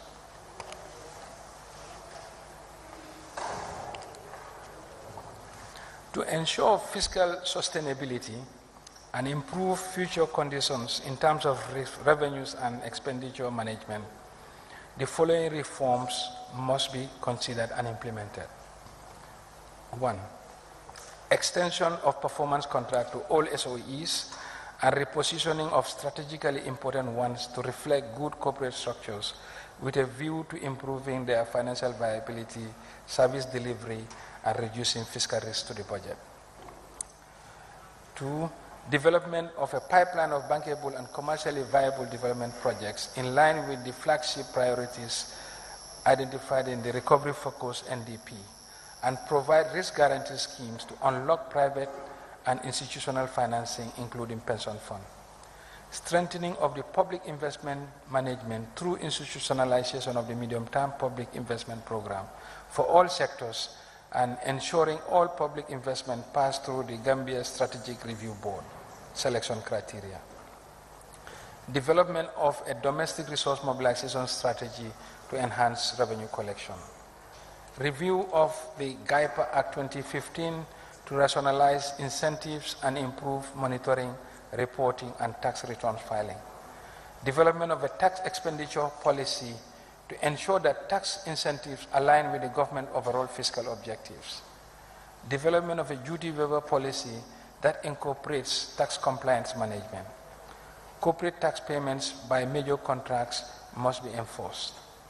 Development of excise tax stamp petroleum marking solution for accessible goods, telecoms, and energy. Digitalization of duty waiver application and approval process. Use of key performance indicators to monitor and analyze MDA's operations. Development of a travel policy for the entire public service to ensure value for money. Development of a foreign service policy with the aim of rationalizing foreign missions. Finalization of the vehicle policy and commencement of the implementation as a matter of urgency in order to rationalize expenditure on the purchase of vehicles, fuel, and maintenance. Review of the vehicle management plan by the Riders for Health to ensure that costs are rationalized. Honorable Speaker, we now go to the proposed revenue measures for 2024. Administrative reforms, administrative measures. With effect from 1st January 2024, all public institutions, including SOEs, agencies, and local government agencies procuring goods and services shall be required to request for a tax clearance certificate issued by the Commissioner General from suppliers contractors as a prerequisite before entering into contracts with any supplier or contractor. Going forward, all concession contracts and agreements that may be considered for tax exemption shall conform to Section 149, subsection 3 of the 1997 Constitution and Section 33 of the Income and Value Added Tax Act 2022. In line with this, all current contracts and agreements with tax exemptions are currently under review. Therefore, all MDAs are advised to refrain from offering tax incentives clauses in concession contracts or agreements without following the legal process for such exemptions. To improve tax compliance in the management of duty waivers, a new duty waiver form with an inbuilt tax compliance management mechanism will be introduced from 1st of January 2024. The fees mentioned below which are transactional and payable once or upon utilization of the services, will be reviewed. As part of efforts to ramp up domestic resource mobilization, the Ministry, in collaboration with the Ministry of Foreign Affairs, will introduce user charges for the legalization, authentication, translation of documents at the Ministry of Foreign Affairs. The schedule for fees shall be gazetted and will come into force thereafter. On the land registration, documentation, and administration, current fees will be increased to reflect the service cost. The new fee schedule will be gazetted and shall come into force thereafter. In the health sector, certain user charges fees will be increased to support cost recovery. The Ministry of Health will work with the relevant stakeholders to inform the necessary increment. The fees in the fisheries sectors will also be revised to ensure that fees charges reflect the cost of the administration of the fisheries sector, as well as provide more funding for the sector for job creation and employment growth. The current travel moratorium issued via the Office of the President, His Excellency Adama Barrow, will continue for the rest of 2024 fiscal year. Official travels will be restricted to statutory travels only, and the size of the delegation will also be trimmed. Gambia Revenue Authority, amendment of Section 2030 of IVAT Act 2030. A person who fails to file an annual tax return for corporate income tax shall be liable for a penalty of 1% of the revenue reported in the return, with a minimum of 10,000 and a maximum of 250,000. Any return filed after the cutoff date, that is March 31st of the following year, the maximum rate of 250,000 will be applicable. Penalties will be applicable immediately after the filing due date, and late payment shall attract penalty and interest charges in accordance with IVAT Act. A person who fails to file an annual tax return for personal income tax shall be liable for a penalty of 1% of the revenue reported in the return, with a minimum of 5,000 and a maximum of 50,000. Any return filed after the cutoff date, March 31st of the following year, the maximum rate of 50,000 is applicable. Penalties will be applicable immediately after the filing due date, and late payments shall attract penalty and interest charges in accordance with IVAT Act 2012. A person who fails to file a monthly tax return, including but not limited to pay as you earn, VAT and withholding, to 1% of the tax due in the return, with a minimum of 1,000 and a maximum of 5,000 per month or part thereof. The definition of tax return under Section 135 will be extended to include pay-as-you-earn returns. Introduction of a withholding tax on rental income by MDAs and all businesses under the category of large taxpayers as prescribed below. A person occupying property used for commercial purposes shall, at the time of making the rent payment, withhold tax on rental income at a rate of 15%. A person occupying property used for residential purposes shall, at the time of making the rent payments, withhold tax on rental income at a rate of 8%. These provisions shall only be applicable by the MDAs and established private corporations. Increase the pool and betting tax on winnings on the betting, gaming, lottery prize, competition, and gambling from 10% to 30% with effect from January 1st. A sole proprietor of a business with no employees shall be exempted from payment of payroll tax levied under the Payroll Tax Act. With effect from 1st January 2024, excise tax on the following imports will be increased accordingly. Spirits from $245 per liter in 2019 to $260 per liter in 2024.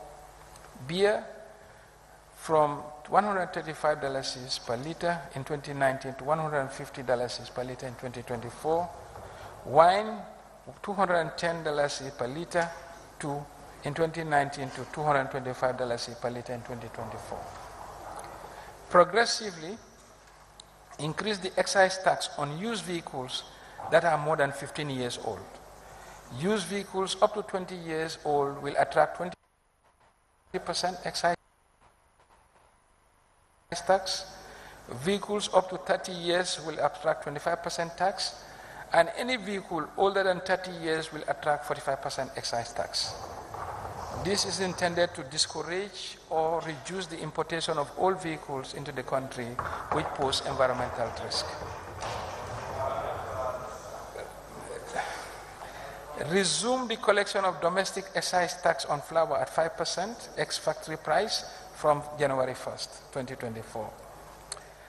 Commence the implementation of excise stamps on domestically produced and imported excisable commodities as outlined in the excise stamp regulation from 1st of January 2024.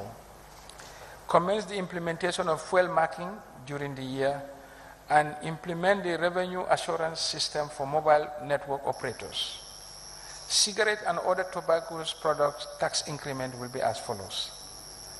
Increase specific tax excise on cigarettes, cigars, and cigarillos from $35 per pack to $40 per pack.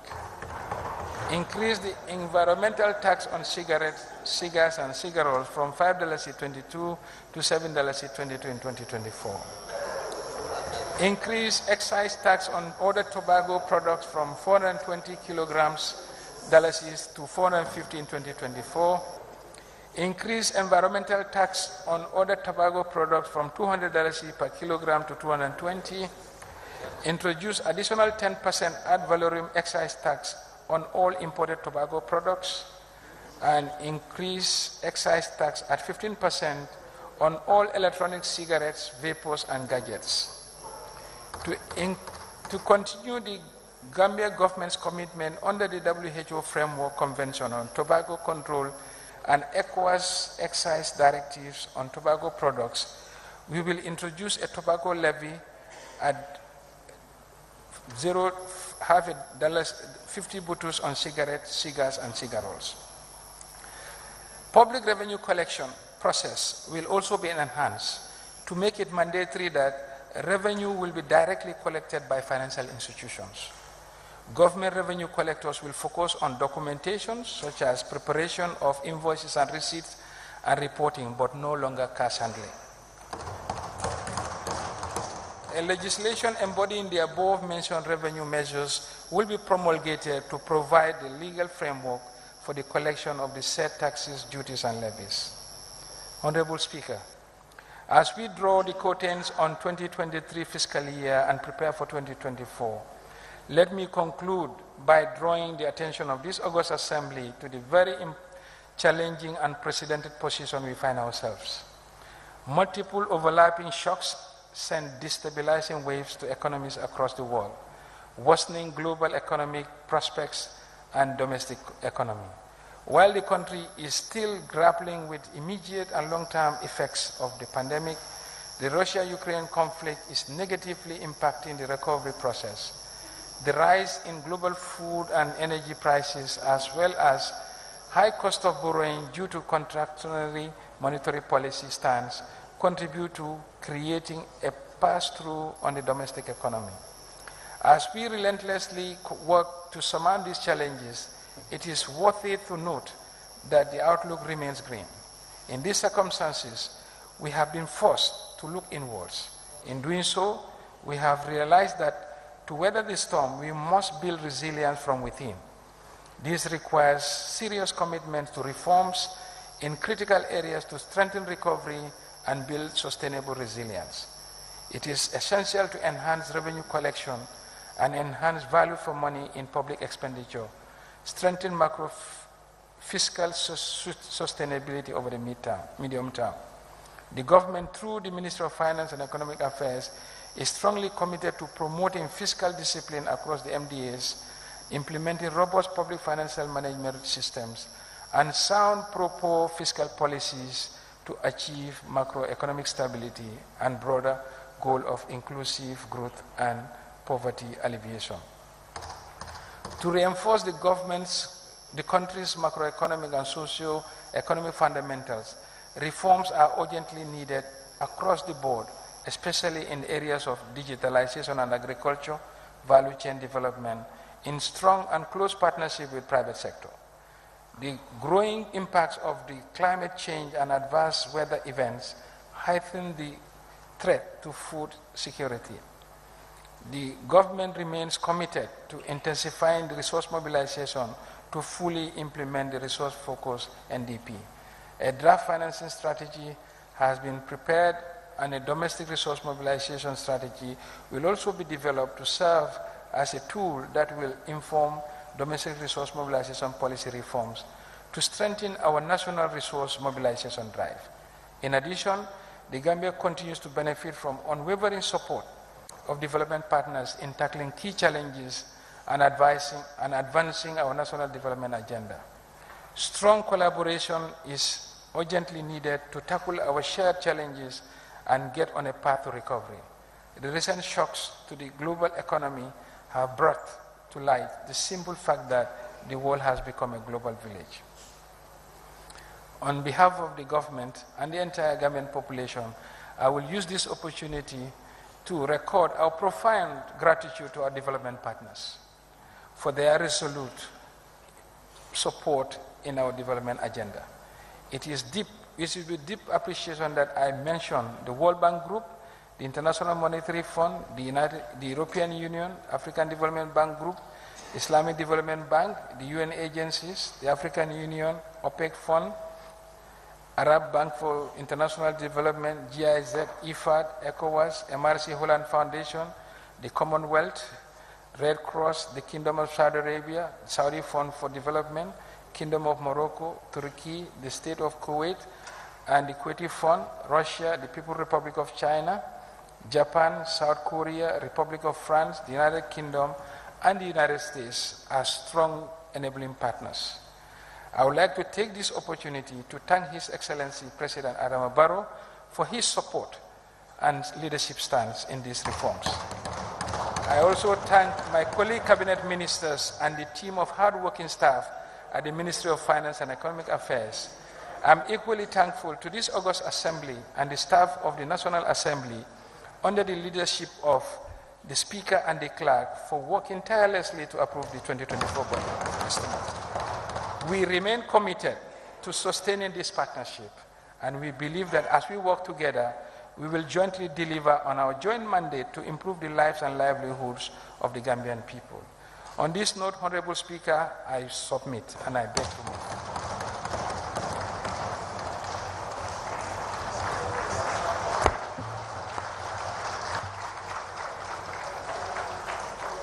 Thank you very much, Honorable Speaker. Any seconder, honorable members? Honorable Deputy Majority Leader and Member for Old-Yundum. Thank you so much, Honorable Speaker. I rise to second the motion. Thank you. Thank you very much. Honorable members, pursuant to Order 87.4 of the Standing Orders of the National Assembly, I will adjourn the debate on the Appropriation Bill 2024 until Monday, 11th December 2023, to enable members study the bill. But before doing so, I wish to register thanks and gratitude to the Honorable Minister for Finance and Economic Affairs for ably tabling the 2024 Appropriation Bill as required of him by the Constitution. The Honorable Minister did set out government's fiscal and economic development plans and programs for the fiscal year 2024. This process is not merely about numbers on paper, it is about the impact these allocations will have on the lives of the people we serve. It demands a careful examination of the needs of our nation, a meticulous consideration of the challenges we face, and a commitment to prudent financial management. I encourage all members of this esteemed Assembly to engage in constructive and informed debate. Let us scrutinize the provisions of the bill with diligence asking questions that are pertinent to the well-being of our constituents. It is my hope that this discussion will be characterized by a spirit of cooperation and commitment to the common good. As we deliberate on the appropriation bill, let us remember our duty to represent the interests of the people who have entrusted us with this responsibility. I trust that through our collective efforts, we will arrive at decisions that reflect the best interests of our nation. May our deliberations be marked by wisdom, prudence, and a genuine dedication to the service of our fellow citizens. On that note, honorable members, I wish to take this opportunity on behalf of both sides of the Assembly, and indeed on my own behalf, to extend our thanks and appreciation to the following distinguished guests and invitees for gracing this important sitting of the National Assembly.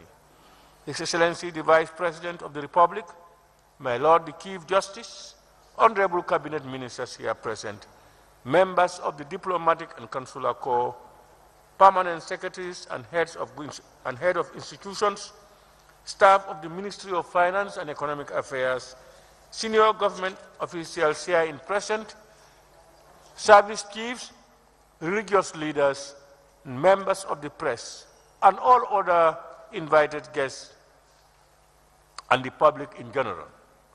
On that note, honorable members, I now put the question, be resolved that this August Assembly do stand adjourned until Monday, 11 December 2023 at 10 a.m.